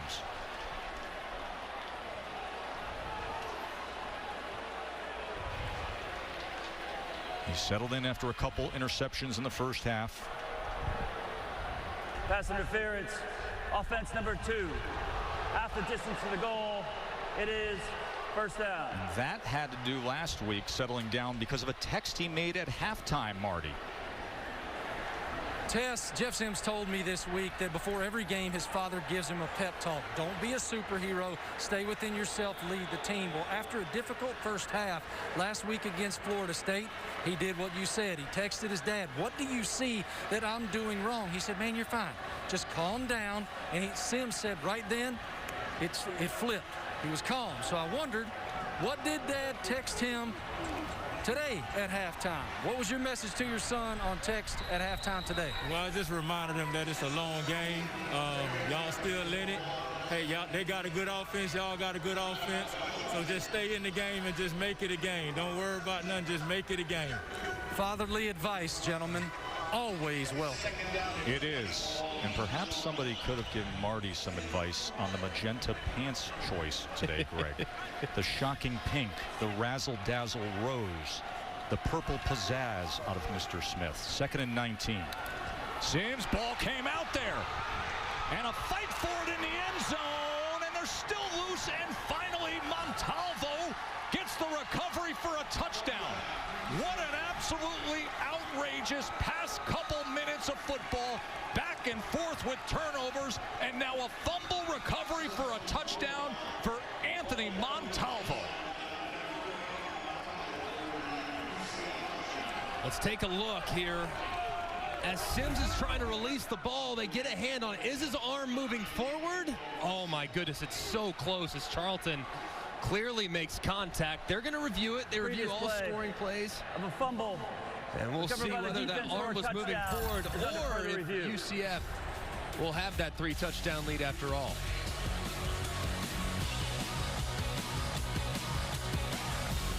From the 9-yard line. So erase any memory.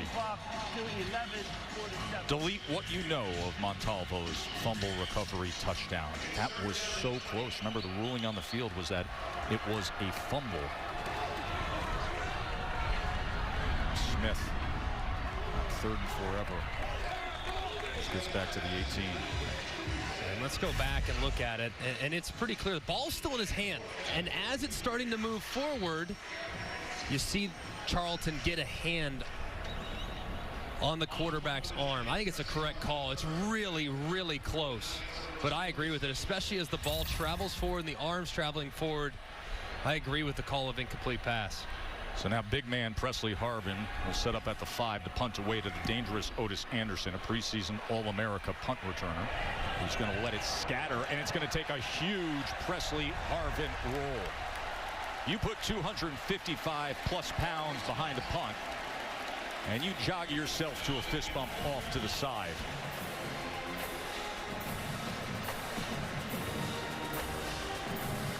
Reminder tonight at 11 Eastern on the ACC network, it is The Huddle, as the guys will give the complete breakdown of all 7 of today's ACC games. If you don't have the ACC network, go to getaccn.com for instant access. Of course, interesting to discuss Notre Dame as an ACC team this year. They absolutely rolled. I was very impressed by Pitt's defense. Number 25 got past Syracuse 21-10, and very impressed by Phil Jurkovec, the Notre Dame transfer, now starting quarterback at BC. They beat Duke 26-6. Of course, the big one in the ACC comes tonight right here on ABC. Miami at Louisville. Fun night of football still ahead. Thompson shakes free, and Thompson weaves his way for a UCF first down. Ventavious Thompson, who led the team a year ago with 8 rushing touchdowns. And he's the guy that you want to lean on the second half. Bigger body, downhill runner. When legs are tired on defense, I want that big body back that's really physical in there to make that defense feel his pain. Ball start. Offense, number 87. 5-yard penalty. First down. We've seen a bunch of penalties so far from UCF, and it's their first game. It's to be expected. You clean it up. But that has got to be a little disappointing for Josh Heupel, given where they were last year in penalties. They had the 2nd most penalties in the American Conference with 111. They got to clean that up in the weeks to come, because that was a real point of emphasis in the offseason, and it clearly hasn't helped them at any point today. Because of COVID concerns, they did not have officials in training camp for the past month and a half. Gabriel.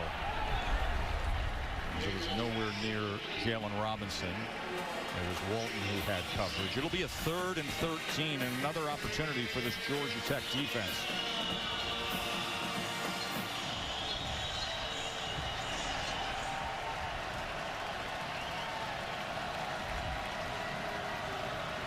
Only 20% capacity, but still enough noise to make for a home field setting here in Atlanta. Money down, the way they like to call it. Will they cash in on 3rd and 13? Anderson taken down at the 28-yard line by Knight. So they do their job. Punt return team will trot on out. So you got to be impressed with Georgia Tech defensively. Obviously got a hand after sudden change, intercepted the pass. Now they force a 3 and out. You got to be really impressed with some of the things they've done halftime. Make sure their guys on defense are dialed into what the Knights are doing offensively. Andrew Osteen, a sophomore from Enterprise, Alabama. And there is a flag here. It's 4th and 6.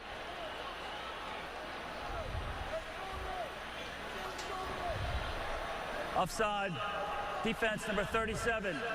Entering the neutral zone, causing the offense to false start. 5-yard penalty. Remains 4th down. Now remains 4th down because of that tackle that Knight made moments ago. Anderson gets 1 more yard and they would have been moving the chains. Yeah, and if I'm Georgia Tech, I mean, now they might give it to him just on the substitution here. Yep, they may. Because they're bringing out David Curry and some of the safe look of the first-team defense. Takes their first charge time out of the half. And with that confusion and with that substitution, Georgia Tech is forced to burn the timeout. The little things that happen with game management. 4th and 6, everybody's calm. 4th and 1, let's get the other guys out there. Yeah, and if I were UCF, I might have faked it there. I really would have. I mean, or this might be something that Josh Heupel and maybe schools around the country think about. You know how when you're on offense and you see guys running off, a quarterback can quick snap it. We heard Peyton Manning forever say, Omaha Blue go, right? Omaha, that was how you snap it fast. Maybe you have to do that now with punt, because that would have been a free first down had they snapped it and Georgia Tech had 12, 14, or 15 guys on the field in substitution. 4th and 1, Osteen. See if he can turn one over and drive this downfield. Ezard is back deep. It's a wobbler knuckler, and it is fair caught at the 24-yard line.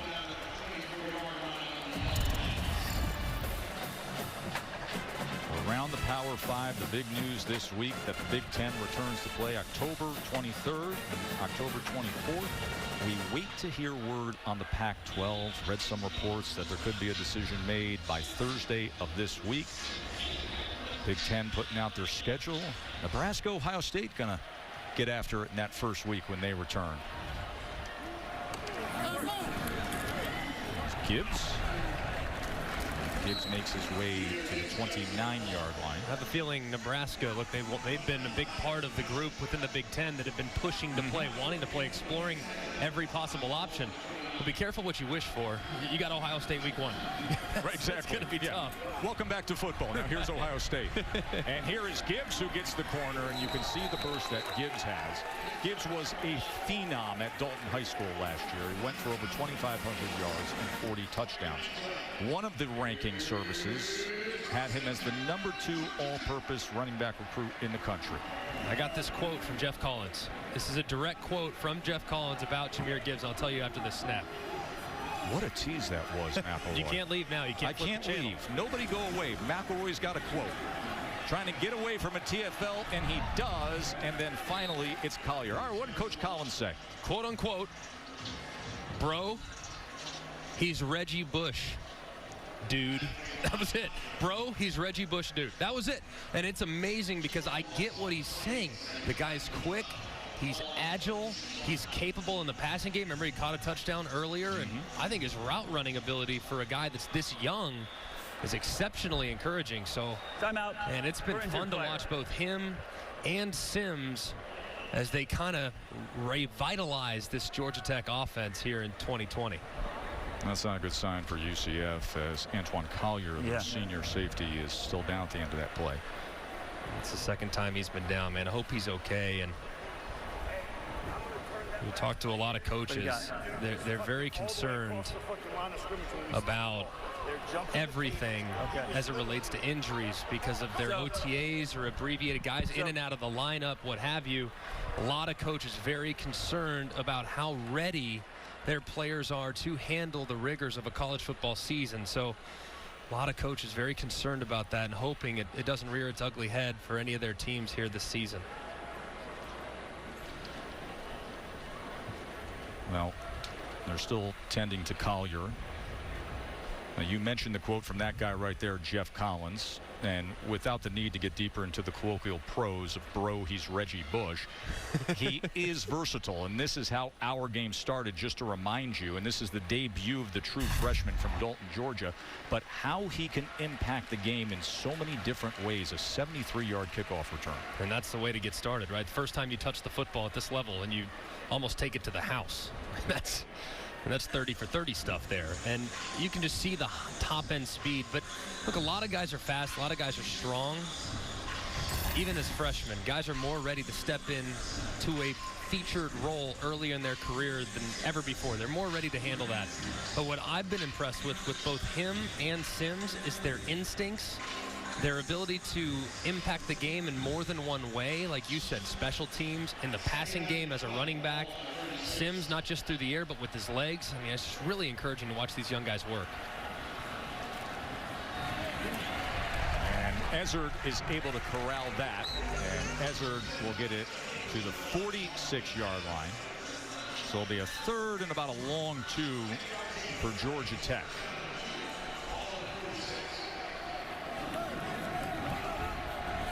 To Sims, looking for a first down and unable to find it as he was trying to connect with a Marion Brown. Aaron Robinson stepping up defensively. He's the senior who started his career at Alabama. Looked like for a second Georgia Tech was thinking maybe they'll go for it, keep the offense on the field, but I agree with this. Look, your defense has played well here early in the second half. Punt it, see if you can't pin UCF deep in their own end.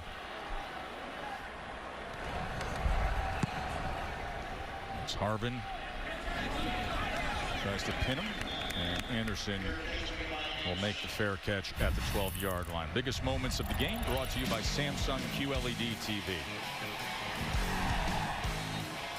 Dillon Gabriel, man, has just done a remarkable job all game long. Accurate with the football, driving the ball both on the underneath throws and then the more difficult throws down the field. He's been decisive, he's been accurate, and he's allowed those guys on the perimeter to go up and make plays for him. However, it has not been a great start to the second half. He's completed, of his last 9 throws, he's only completed 3 of them. And that dates back to the 2-minute drive before the end of half. So he needs to get back into a rhythm and get comfortable here in the end of this ball game. This guy can help. Otis Anderson, their utility back. You'll see him all over the field. He goes for 5 yards there. And right back to flank Gabriel. Took his time, patiently found the hole. Ball came out at the end there, as Georgia Tech is pleading for the turnover. But they are saying no, it is a first down for the Knights. David Curry made the tackle.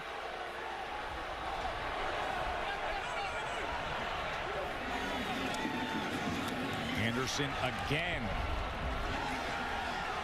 As he's getting some steady work.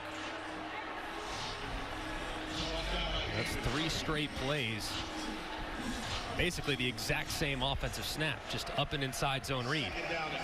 It's been a part of the program for a long time, Otis Anderson. Long enough to have scored a touchdown in that Peach Bowl win over Auburn at the end of the unbeaten 2017 season.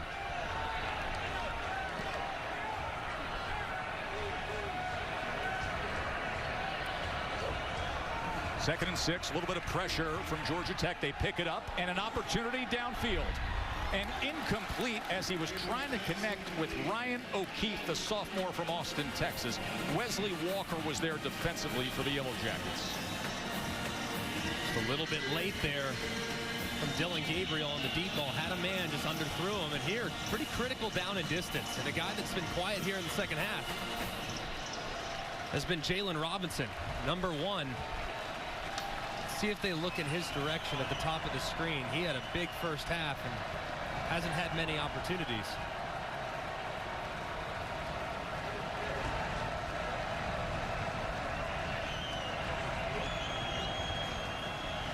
Third down and 6. And it's going to be a first down, and Marlon Williams out past midfield.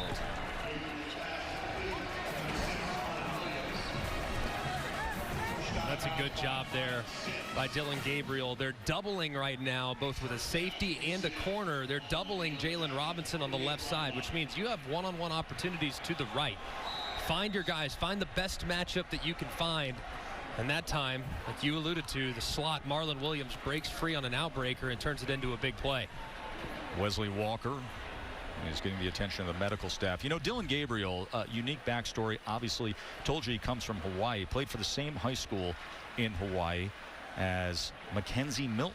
Mackenzie Milton, the former star quarterback for UCF, who is still in the midst of recovering from that devastating injury back in 2018. But there's been some good news lately with Milton, and that is he's working out, he's running, he's doing agility drills, not practicing, and does have a year of eligibility remaining when he is able to return. That was a devastating knee injury to close out that 2018 season against their rivals and Emming Gregg. What this guy has endured.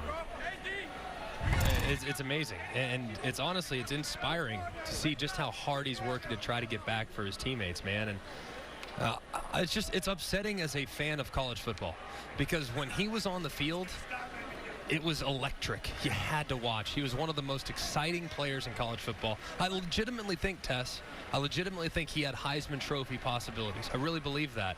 As UCF continued to grow and to become more of a brand and more recognizable nationwide, and they did so under his leadership, man. And it's got to be so hard for him to stand on the sideline, and I know he's proud of what Dillon Gabriel and this offense has become, but I think all of us as fans of college football, it's a better game when Mackenzie Milton's available, so hopefully he will be soon enough, but still making a positive impact on this team, whether he's on the field or not.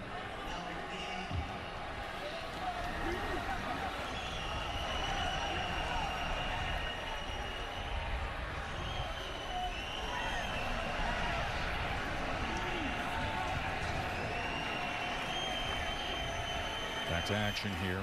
Thompson, not much there, tackled by David Curl. Note on Mackenzie Milton. Georgia Tech defensive coordinator Andrew Thacker told us yesterday, quote, "I live the nightmare of Mackenzie Milton." Mackenzie Milton was one of the elite college football players in this country, bar none, no question. Do not get it twisted. That dude was awesome. Sure was. Second down and 8. He played a role in recruiting Dillon Gabriel, telling his coaching staff, take a look at the guy back in my old high school who was backing me up when I was a senior. He was a freshman. Dillon's father, Garrett, was a quarterback at the University of Hawaii. He said it was tough for the Southpaws in high school to get noticed. Boy, is he getting noticed now. Rainbows it down to Ryan O'Keefe, but that is forced out of bounds. And that was Carpenter who had coverage on O'Keefe. Gabriel today over 300 yards, 3 touchdowns. Also has run for 30 yards.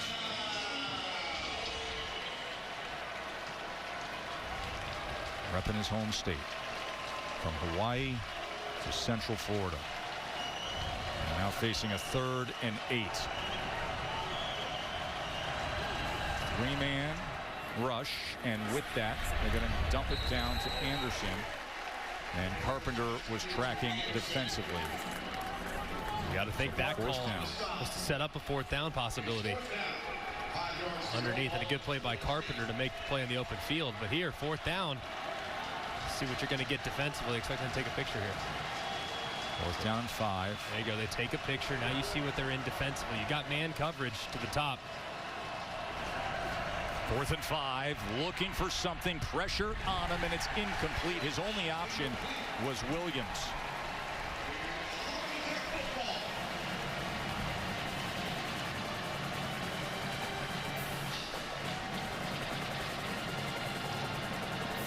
That play was just kind of broken from the beginning. Williams kind of ran at it, half speed at best. There's kind of an odd protection up front. I think the running back was on the wrong side. That was unusual. Appeared like they didn't have everything kind of dialed in to what they were wanting to do offensively on the critical 4th down.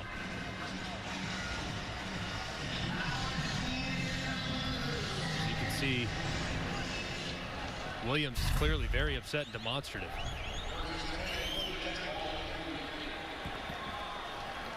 A little something extra for Ivy. He was upset there. Smith. He's able to find something, then keep his balance for a little extra as he gets to the 40-yard line. First down on the first play for Georgia Tech. Can they cut this to a touchdown deficit? Smith remains in with Sims in the backfield. Stack release to the top as he will give it to Smith again, and Smith will make his way inside the 35-yard line. Like to see Georgia Tech get a little bit into that tempo, get their offense jump-started a little bit. Haven't done a whole lot here in the second half. Haven't been able to sustain many drives. Like to see them work themselves into a little bit more of a rhythm, but opting to play a little slower and be demonstrative before the snap. 2nd and 4. Low snap. Sims going to keep it himself, but he has wrapped up by Eric Gilliard. Good play by the junior linebacker. Reminder that it's UFC Fight Night tonight from Vegas. Tyron Woodley against Colby Covington. And that starts with the prelims at 5 Eastern on ESPN+. Main card at 8. 3rd down and 2. If I'm Georgia Tech, I might try to catch him napping here. You can come back on 4th down, maybe go for it. Take a shot over the top on 3rd and 2. Press coverage man on the outside of the top. 3rd and 2. Instead, they keep it on the ground, and they will have that first down from the freshman Jahmyr Gibbs as Richie Grant wrestles him to the sideline. That's one where I'd like to just try to steal one, right? Everyone thinks you're going to run it 3rd and short. Probably going to go for it on 4th down either way. What do? Maybe catch them by surprise, throwing over the top of their heads. But here, top of the red zone, they're running the ball with a lot of efficiency. Man, at some point, you have to take advantage of the press coverage that you have on Jalen Camp. He's at the top of the screen. There's no one over the top. You got to throw a go ball at some point. Corner blitz, they pick it up. It was deflected and then touched again by Gilliard before it bounces incomplete. It was Charlton who got his arm first up in the face of Jeff Sims' passing alley.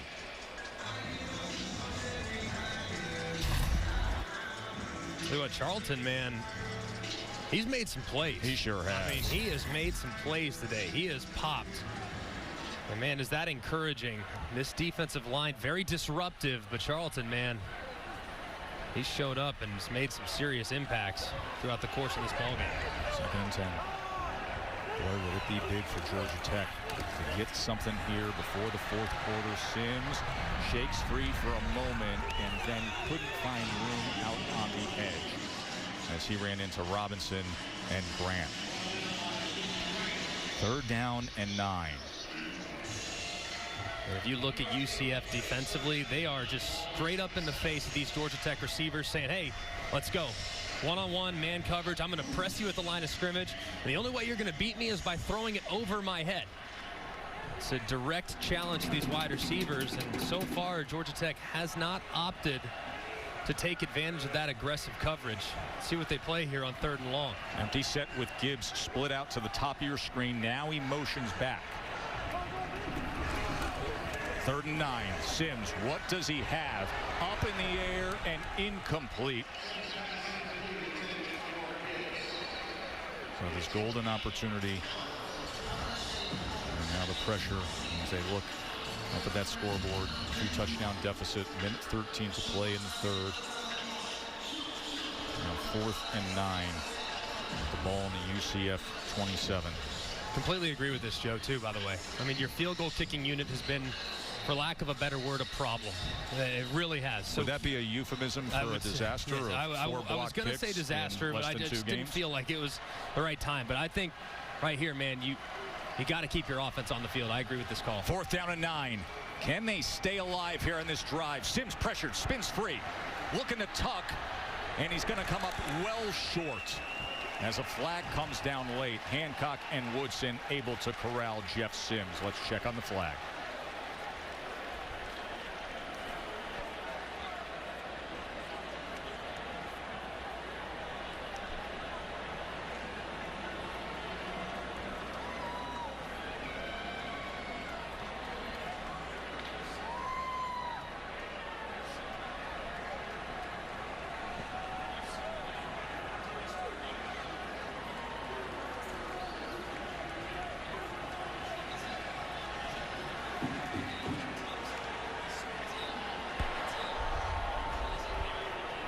The runner did not reach the line to gain. After the play, dead ball, personal foul, unnecessary roughness, defense number 0. Wow. The series ended. The ball will belong to UCF. Half the distance to the goal, first down. So because the personal foul happens after the turnover on downs, the penalty does not keep possession with Georgia Tech. Yeah, and a big missed opportunity there from Jeff Sims and Georgia Tech. I want you to see how he gets out of trouble. It's pretty amazing, actually. Spins out, does a great job buying time, and he's got two guys right there. 1, 2, and then there's one defensive player that's in limbo. Instead, he tucks it, becomes a runner far too early. If he keeps his eyes downfield, he's got a chance to hit Camp at the front right pylon for a touchdown, or if nothing else, you get it to Gibbs underneath. He makes the guy miss. You got a fresh set of downs. Just got to keep your eyes downfield when you break the pocket. Otis Anderson tackled in the backfield. That was a good surge again by Charlie Thomas. He has been so active today. You know, a lot of times receivers walk back to the quarterback, say, I was open, and you don't mind it anything. Jalen Camp's going to have a little something to say in Philomania. Yeah. 2nd and 13. Gabriel now from his own end zone. And that is incomplete as Robinson couldn't hold on. So just over a half minute to play, and it'll be a 3rd and 13, but this is what Jeff Sims wasn't able to see. Jalen Camp. Yeah, he is wide open. Really only 2 defenders on that side of the field, but you can't look back. You got to look forward. Jeff Sims learned that last week. Let's see how he bounces back if his defense can get him the ball back.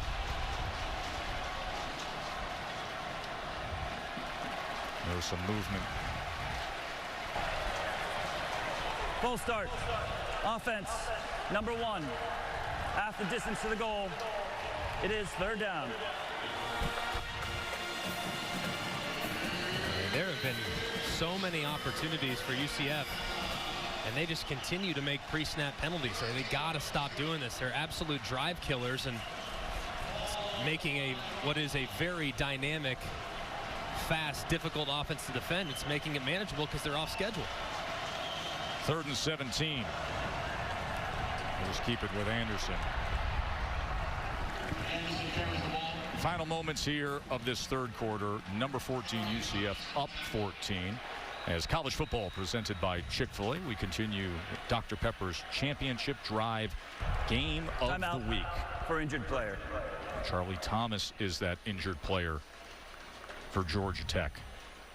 Charlie Thomas, who's had a very big game so far today for Andrew Thacker's defense. So what, this Georgia Tech defense, it was not easy there about midway point of the 2nd quarter. They had no answers. Tell you what, though, in the 2nd half, though, man, they have come to play. They've been sound. They've taken advantage of some self-inflicted mistakes by UCF, pre-snap penalties. They've gotten the ball back after their offense turned it over. I mean, this Georgia Tech defense deserves some credit. They're keeping what is a very difficult offense to defend. They're keeping them in check and giving their offense a chance here when most teams would have a very tough time keeping this offense quiet for as long as Georgia Tech has. An offense and a program that is conditioned to success. UCF is one of 6 teams with 35 wins over the past 3 seasons. And you think about those others. You're talking Bama and Ohio State and Georgia and Oklahoma and of course Clemson. But that is the company they keep when it comes to pure wins in recent years. That undefeated team in 17, 12 wins in 18, and then last year double digits again, a 10-3 record.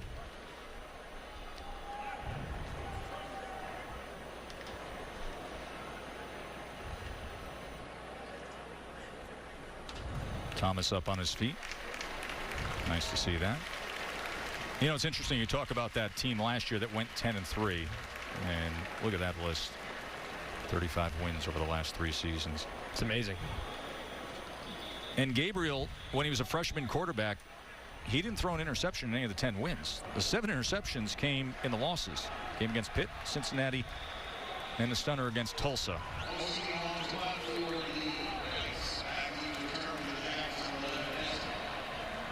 This might be one where you come after it. What do you think, Joe? Maybe go for a punt block here, see if you can't kickstart this second half plan? Well, they'd love for that to be the case. We're going to see zeros on the clock here. And we're going to see a fourth quarter with Georgia Tech having the ball here at home, trailing by 14. A for UCF. Hazard with the fair catch. So the Georgia Tech defense has been much better in this second half. You know, Dillon Gabriel, the young star quarterback for UCF, in that first half when Georgia Tech came after him with the blitz, he threw 2 touchdowns against the blitz. But he has now, Greg, missed on 7 consecutive throws when the Yellow Jackets bring pressure. Yeah, and they've brought a lot. Usually UCF, their offensive line, their best weapon offensively is their tempo. But when you haven't been able to sustain drives, you can't get into those tempos. So therefore, the Yellow Jackets defense are able to tee off a little bit. So it's been really interesting to watch the plan and the cat and mouse game going on between UCF's offense and Georgia Tech's defense. And now it's Sims in this offense that needs to find a rhythm, and he's going to have a first down completion to Malachi Carter. Carter, who had the game-time touchdown catch last week in the fourth quarter against Florida State. Can he come up with some fourth quarter magic here today? There was some movement pre-snap, and I think it was Jack Coco, who, keep in mind, the top 2 tight ends are out today, so the long snapper is playing tight end, getting the starting role. Prior to the snap, false start. Offense number 15. 5-yard penalty. First down. They're also going to tag Malachi Carter there as well. But you saw Coco starting to motion to the inside. There he is. Jack has worked hard to get himself onto the field as a tight end. So Dylan Devaney, Dylan Leonard, both out, top 2 tight ends. Starting running back from a week ago, Jordan Mason out for Georgia Tech. It's 1st and 15. Ball at midfield.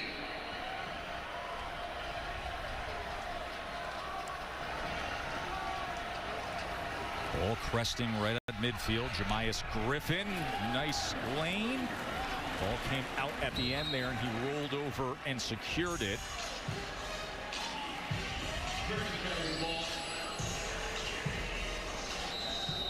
So he goes ahead for 8 yards. Timeout for injured player. We'll take a timeout as Cam Good is down, reaching. That's the big news with the Big Ten, but right now we got a group of 5 American Conference star team trying to beat an ACC team. 2nd and 7. Sims, a little escapability, but a little too much muscle downfield, looking for Marquez Ezard.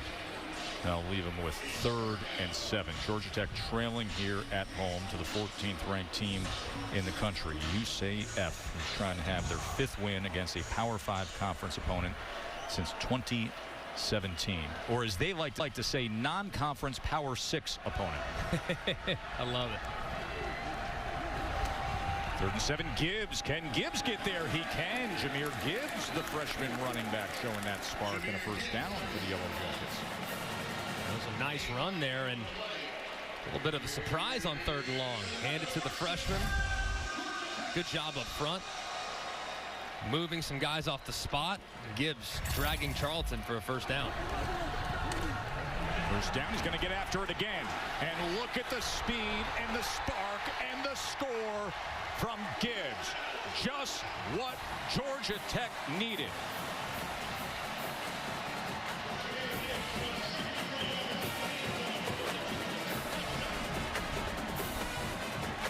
We got ourselves a game. Defense has tightened up. Offense got exactly what they had to have, thanks to the freshman Gibbs.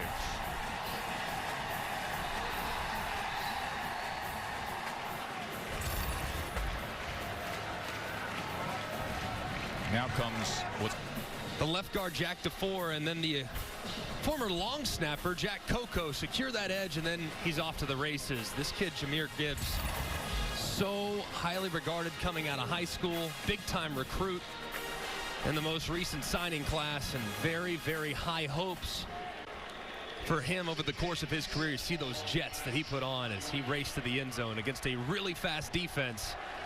He wasn't to be outdone. Gabriel quickly to the outside to Williams. Let's go to the studio to Kevin. Go Miami buses rocking and ready as they roll into Louisville. Our only ranked matchup of the weekend is less than an hour away in prime time. Back to you guys.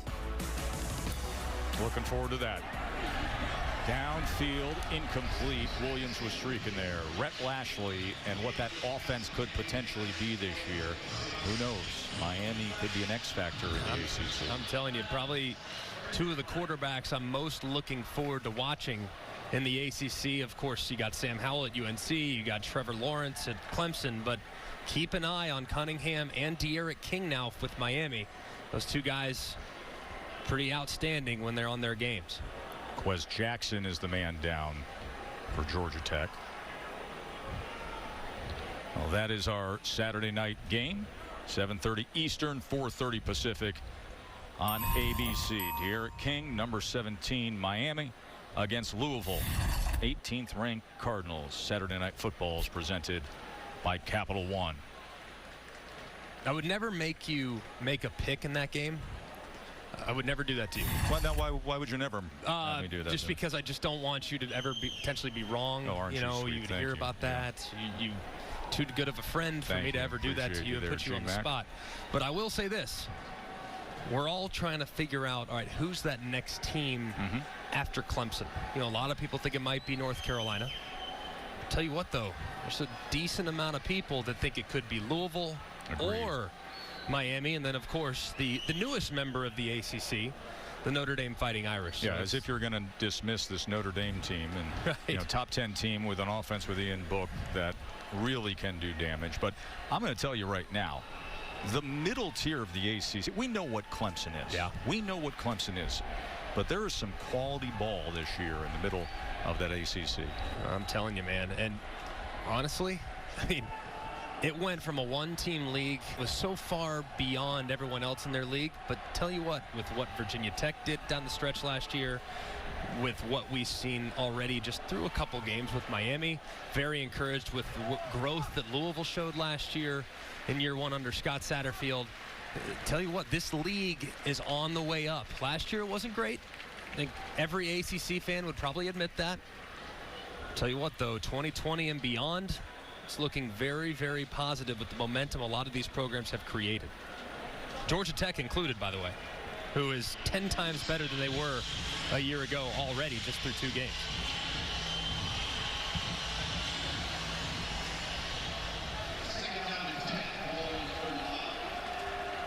Second and 10. Gabriel with time, wants it again, but this time he gets it to Williams. As he got past Carpenter, Marlon Williams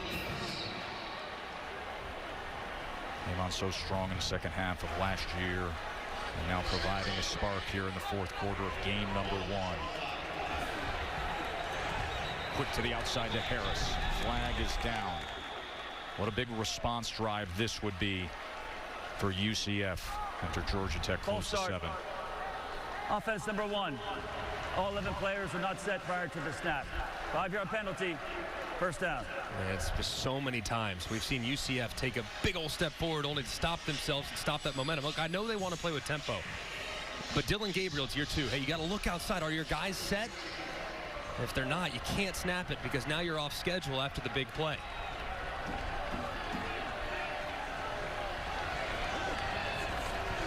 They got pressure and they run against it as Anderson finds a seam, gets to the outside, turns it on, and is inside the 10. It'll be first and goal Knights.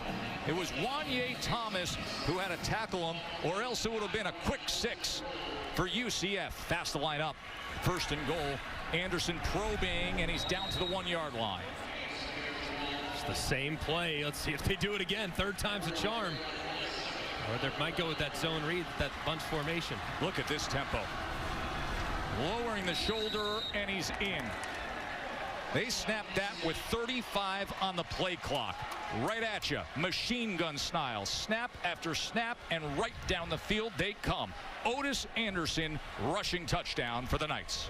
Well, welcome to the party, UCF. I mean, the offense really lethargic throughout the last 19 minutes or so, but my goodness, one play and it's off to the races.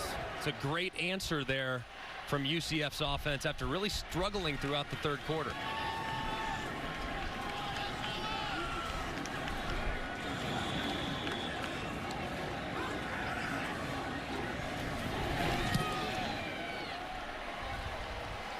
So here we are with Georgia Tech having gotten a little something in the fourth quarter. They closed to 7. And then UCF said, watch this. It only took them 92 seconds to come right down the field and score again. Are they impressive? Up the third quarter, couldn't get in much of a rhythm, but my goodness, did they find one and find one in a hurry on that last drive, hitting a real big play down the field to Williams and then allowing Otis Anderson to go to work. Empty set for Sims. He's going to go underneath to Jalen Camp, who was able to get the first down. You know, you sit there and you're like, they were lingering a bit, the offense, and then Georgia Tech comes down and scores with Gibbs on the great 33-yard run. They cut it to 7 points. They were trailing by 21. Only one time in Georgia Tech's history had they come back from 21 points down to win. That was back in '98 against Virginia, and now it's right back to a 2-touchdown margin. It was like, all right, well, you guys ready to go play now? And they made it close. They got it within a score. Let's go answer. And it was like clockwork, man, right down the field. Impressive response from the Knights. 6 plays, 75 yards in just a minute 32. Gibbs taken down near the 40-yard line by Corey Thornton. Thornton, a freshman cornerback. He's getting a lot of playing time today. They had a couple of corners opt out of the season. Tay Gowan, Devontae Dawson. He's the freshman from Miami, Florida. And they have really good secondary personnel. I mean, long, athletic, guys that can play man-to-man, comfortable playing man-to-man. That's a good group in the back end for UCF. 2nd and 5, and Griffin has a big hole. Jahmyr Griffin, the former Gatorade Player of the Year in Georgia. He was really the first big recruit that Coach Collins had when he came to Georgia Tech. He was heading to NC State and then he flipped to Georgia Tech, and now he's got to share that backfield in future years with Jahmyr Gibbs. And he will stay in there on first down. Here is Sims. Incomplete as he was trying to go to the freshman tight end, Billy Ward. Just one guy after another on this Georgia Tech team. It's a freshman, sophomore, freshman. I mean, this is a young group. It really is. Outside of a few guys on defense that have been around for a while, it's a young group. So you got to be so encouraged by their ability to respond. Hasn't always gone perfectly for Sims and everyone else, but every time there's been a moment in which momentum's taken from them, they've bounced back. And that's a really nice thing that you've learned about your young kids. Pressure off the edge, and in finding it, he's going to be taken down by Maxwell. So Griffin corralled by Zamari Maxwell on the cat blitz, and a timeout is going to be utilized by UCF prior to it. And you can see Maxwell's reaction. There's no such thing as a pretty eater. You're a pretty messy eater. And that never had a chance. Eric Gilliard was waiting on him. 3rd and 11 now.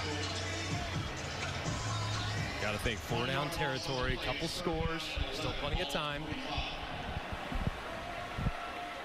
We don't have to get it all right here. Maybe a screen. Would even be very comfortable handing it off to Jahmyr Gibbs. Maybe makes a guy miss. And right now he's in the slot to the top of the screen. There he is right here. Let's see if he maybe motions back. We'll keep him out there. He's looking his way. And crossing pattern and looking for a flag, but not finding one that time. It was Sanders who was the intended target. Derek Gaines was the defensive back who was on him. And I think they had a call too. If you look, I mean, looks as though that shoulder was grabbed. This will be a good angle here.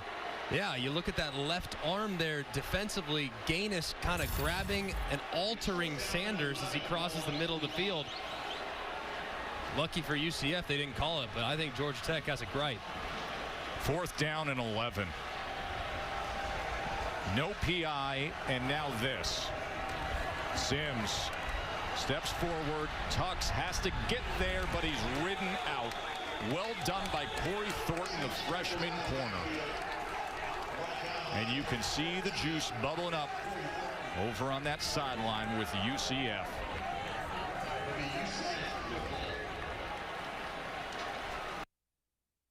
Sims just got to have more spatial awareness, got to have an understanding right there of the down and distance.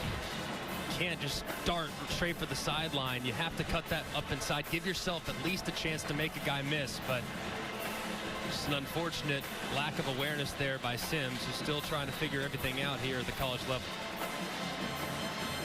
So when I was interviewing Jeff Sims Sr., made the decision that they wanted to clown my pants. These are not plum. These are maroon-ish. They look plum to me. They are maroon. They might even be crimson. I think they're plum. And the thing about it is that's not the problem. You guys are late. I walked onto the field 17 hours ago, and Brent Key, the offensive line coach for the Georgia Tech Yellow Jackets, started to make fun of my pants as soon as he saw me from 100 yards away. Moreover, my back's starting to tighten up just a little bit. They're so tight, I can't lean over and stretch out my back. That's the problem right now. Well, we can folks, American treasure. Do they look nice, ladies and gentlemen? Now, let me ask you this, Greg. Moving forward, do you prefer Marty Magenta Hayes Smith, or would that be Marty Steel Pink Smith, the American treasure? I'm kind of focused on the shoes. I mean, I see the white Nikes, and, you know, I mean, that gets my attention, Marty. So we got a winner here. You know that I was going Jordans, but there was threatening skies when we left the hotel this morning. So I had to call a very quick audible. You called a good one, that's for sure. Well done. Thank you, Governor. Thank you, Marty.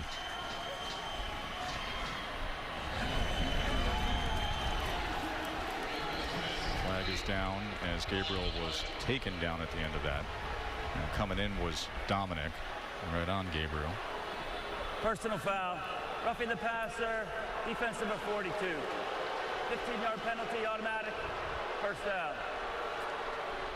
And it's the correct call, but man, this has got to be frustrating on a defensive player. Here you are, Dominic, coming off the edge, trying to create a rush, trying to hit the quarterback's arm as he releases it. You hit the quarterback in the face. Anytime you hit the quarterback in the helmet or the face, it's going to be a foul every single time. There's been a movement to protect quarterbacks. I love that as a former quarterback, but man, as a defender, it's got to be frustrating. Gabriel. Escott.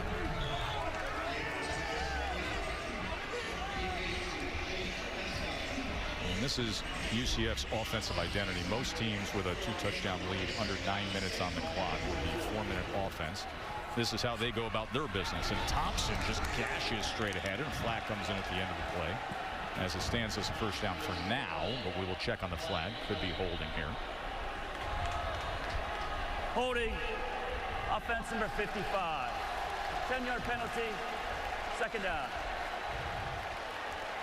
You know, really the key for much of the second half was coming after Dillon Gabriel, but then they responded. But you see the difference between when Georgia Tech pressured him, Greg, compared to laying off. And that's because you can't simulate a real rush. He's not getting hit in practice. I mean, this is to be expected. You would think those pressure numbers over the next 10 games will get better and better and better as he continues to get more and more comfortable with a live rush. So, look, it's tough. Week 1 is tough on quarterbacks, so to be expected.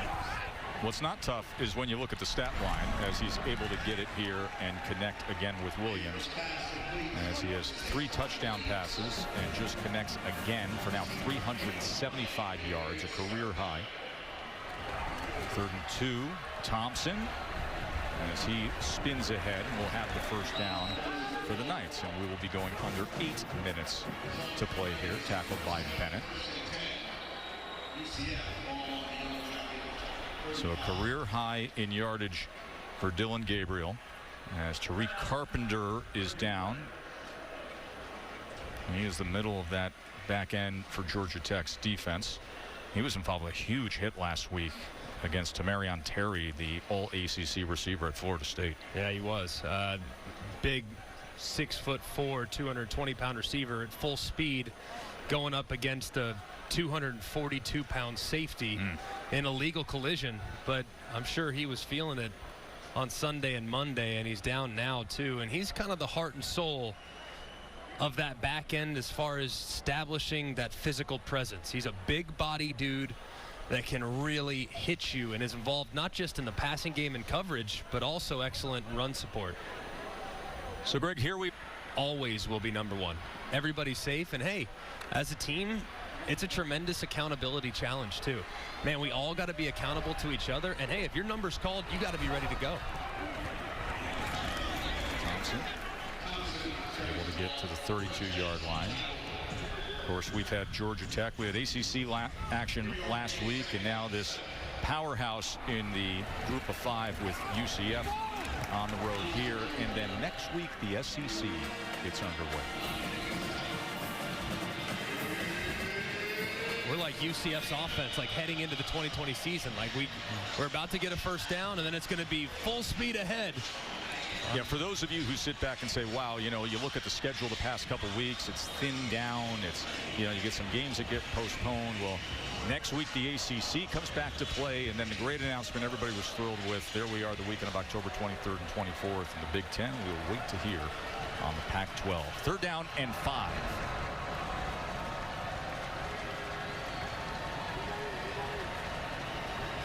Play clock counting down, 6.5 minutes to play. Gabriel with time. Oh, what a great effort that time from Williams. He tracked that ball, went up, got his hands over the defender Wesley Walker, and hauled it in. Great snag by Marlon Williams. I'll tell you what, man. He has stepped up in the second half. What a catch. Anderson, as he's run down right along the line of scrimmage. You look at Williams, I mean, they kind of issued a challenge to him. The corner good in the second half, and keeping Trey Nixon and Jalen Robinson relatively quiet. So what does that mean? Man, we got to get our big body guy in the middle, in the slot. We got to get him going. And man, as he responded, he's now been targeted 12 times. He's got 9 catches and currently leads UCF in receiving with nearly 150 yards and a touchdown. He's been outstanding when called upon here in the final 30 minutes. Now they're playing that clock. 2nd and goal. Looking for the quick throw to the corner, and he's got it. So Williams put him in position and then gets the payoff. Excellent work, Dillon Gabriel, Marlon Williams, and that is 4 touchdown passes and over 400 yards for Dillon Gabriel. It's just a great job. You see the inside leverage of the defender. Gabriel knows exactly where his out-breaking route is. Walker is about a yard off and inside. Williams goes up, works him to the outside, gets to the corner. Great blitz beating route, and a beautiful throw and catch by UCF's offense.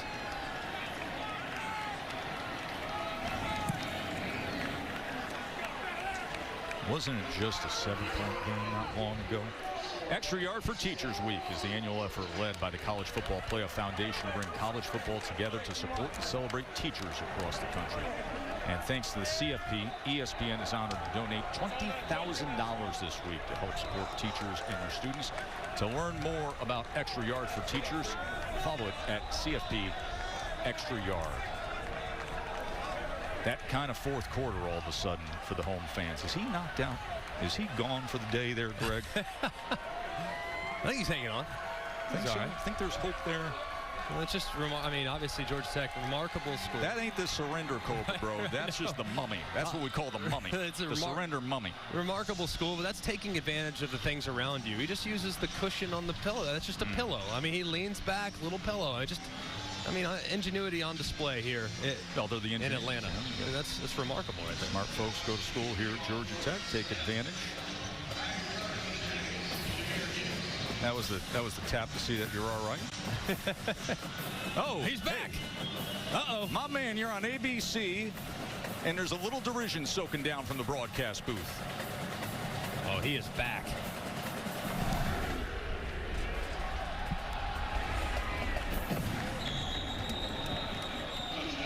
So they've doubled them up with 5:30 to go. And we check in with Kevin Nagandi. I can't imagine the text messages that guy's getting right Vikings over 1,500 yards on the ground last season, 71 last week. Louisville has a chance to start 2-0 for the first time since 2017. That's Lamar Jackson's final season with the squad. Canes, Cardinals, less than 30 minutes away. Back to you, Joe. Kevin, I like how you got the hype machine going for Miami and Louisville, and there's reason to have. I'm looking forward to seeing what De'Ara King can offer up in that one tonight. Sims being pressured, and oh, what an effort that time. Sims pass intercepted by number 4, Stephon Zayas. Stephon Zayas, point blank, and gets the interception. He is 6'6", playing defensive end. And right there on the rush, he gets a pickoff.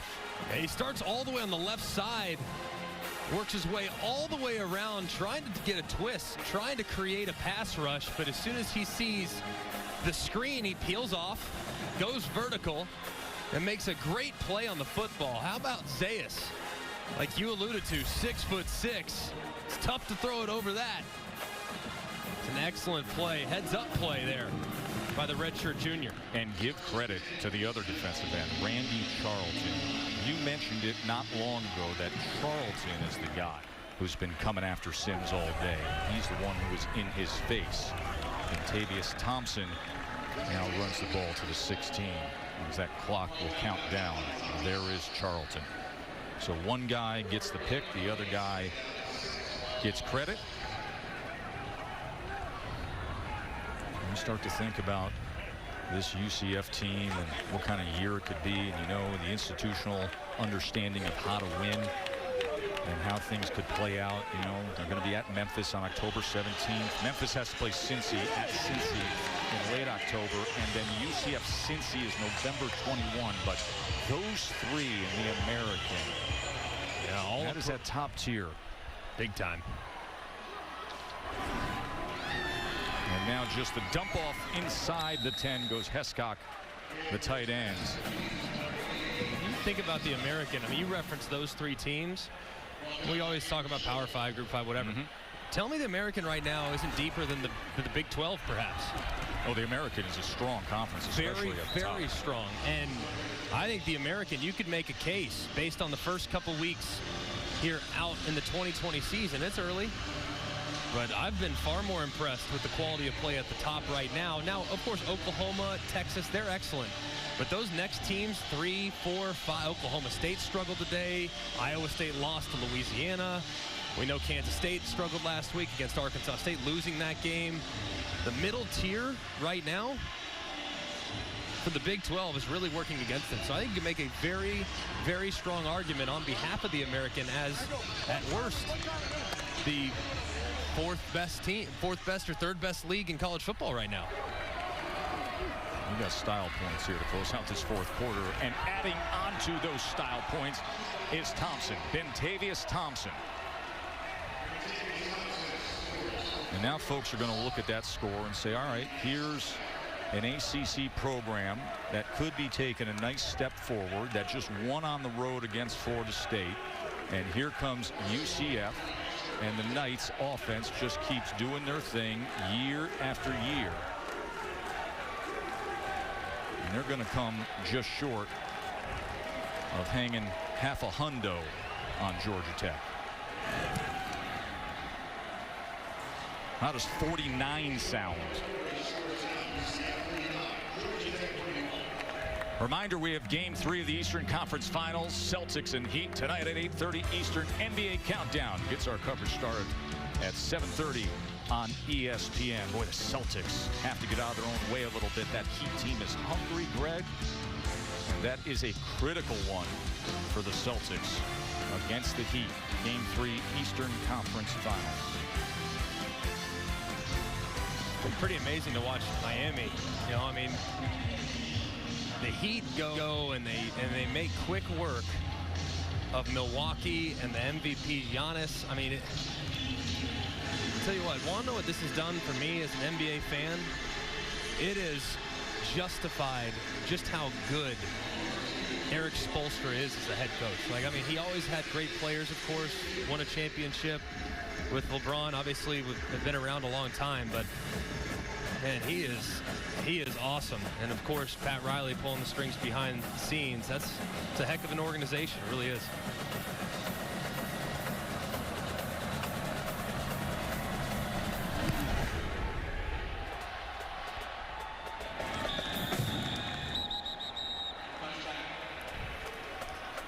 Let's go to Kevin. Tess, let's bring the energy like the Canes as they get ready. They're all buzzing because of De'Ara King. Little basketball conversation with the Heat. Well, the Canes trying to dunk it on the goalpost as we are just over 20 minutes away. Kickoff prime time at ABC. Number 17, Miami. At number 18, Louisville. Back to you guys. Mark Booger and Kevin have done a great job getting us set for that game all day long. And De'Ara King, the quarterback for Miami, he's got a heck of a streak going on. Of course, the transfer from Houston. Jeff Sims. These are these developmental minutes here for a freshman. But De'Ara King, 16 straight games with a passing touchdown and a rushing touchdown. Tim Tebow had the previous mark at 14 straight. It's amazing. He's a heck of a player, man. And he did some really nice things in his debut a couple weeks ago on Thursday. Got out of a lot of trouble with that pass rush that he was facing from UAB. Taken down that time. As hope you've been enjoying this college football afternoon presented by Chick-fil-A. Dr. Pepper's Championship Drive Game of the Week. UCF has been playing at a championship level for a long time. The breakout 2017, undefeated regular season 2018. Crossing along the middle is P.J. Harris. As he gets the reception out to the 46-yard line.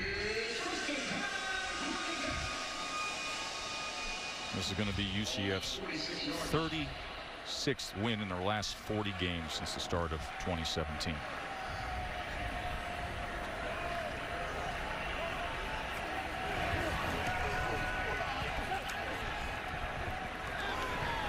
Monte Smith able to keep his balance and tries to dive ahead. Ball came out at the end there, and I believe UCF has it, and they do, and that will be closing things out as Lester jumps on it. Dylan Lester.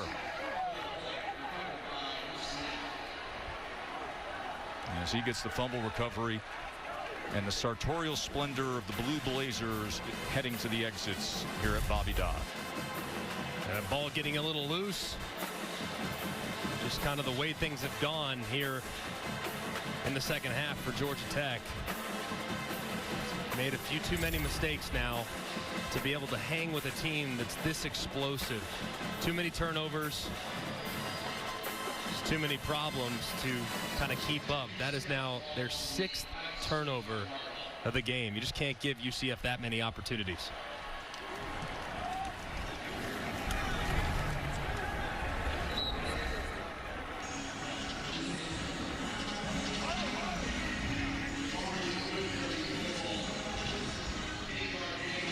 Time to close things out for the Knights. And they will do so with Parker Navarro coming in. Quarterback from Tempe, Arizona, the freshman. I'd love to give him a little bit of experience, the 6-foot freshman from Arizona, because Quadri Jones is right now the backup. He was the 3rd-string quarterback up until a week ago. Darryl Mack opted out for the season. Many players have this year. I think those who have stuck around are getting a heck of a reward. And as Demarius Good, you know, it's funny, it's the little things, Greg. It's just getting to the starting gate of a season, just being able to, you know, travel to a game, be with your brothers, be in the locker room, that feeling they're about to have in moments of even returning to the locker room after a win, not knowing if they would even experience that for most of the offseason. Yeah, and Dillon Gabriel, I think, hit the nail on the head in saying, hey, I will never take it for granted again. And the time that you spend with your teammates, the opportunity to compete, to represent your school, your state, it means so much to all these guys, and that's why they're out there doing it in difficult circumstances, and we're awfully proud of them for doing so.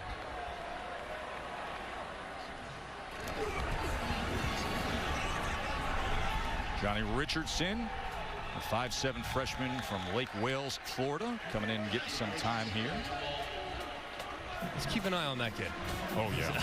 I've heard he was a very impressive high school local area star. Went for over 2,500 yards there at Lake Wales. There's been some buzz about what he might become as the season goes along. We might be seeing a little bit more of number 25, Johnny Richardson. It's a lot like Otis Anderson with his versatility. And that'll finish things. And for UCF, their 5th straight opening season win. 13 of their last 15 they've had a season opening win. And now 5 Power 5 conference opponents have fallen to the Knights since the start of 2017. Gabriel went for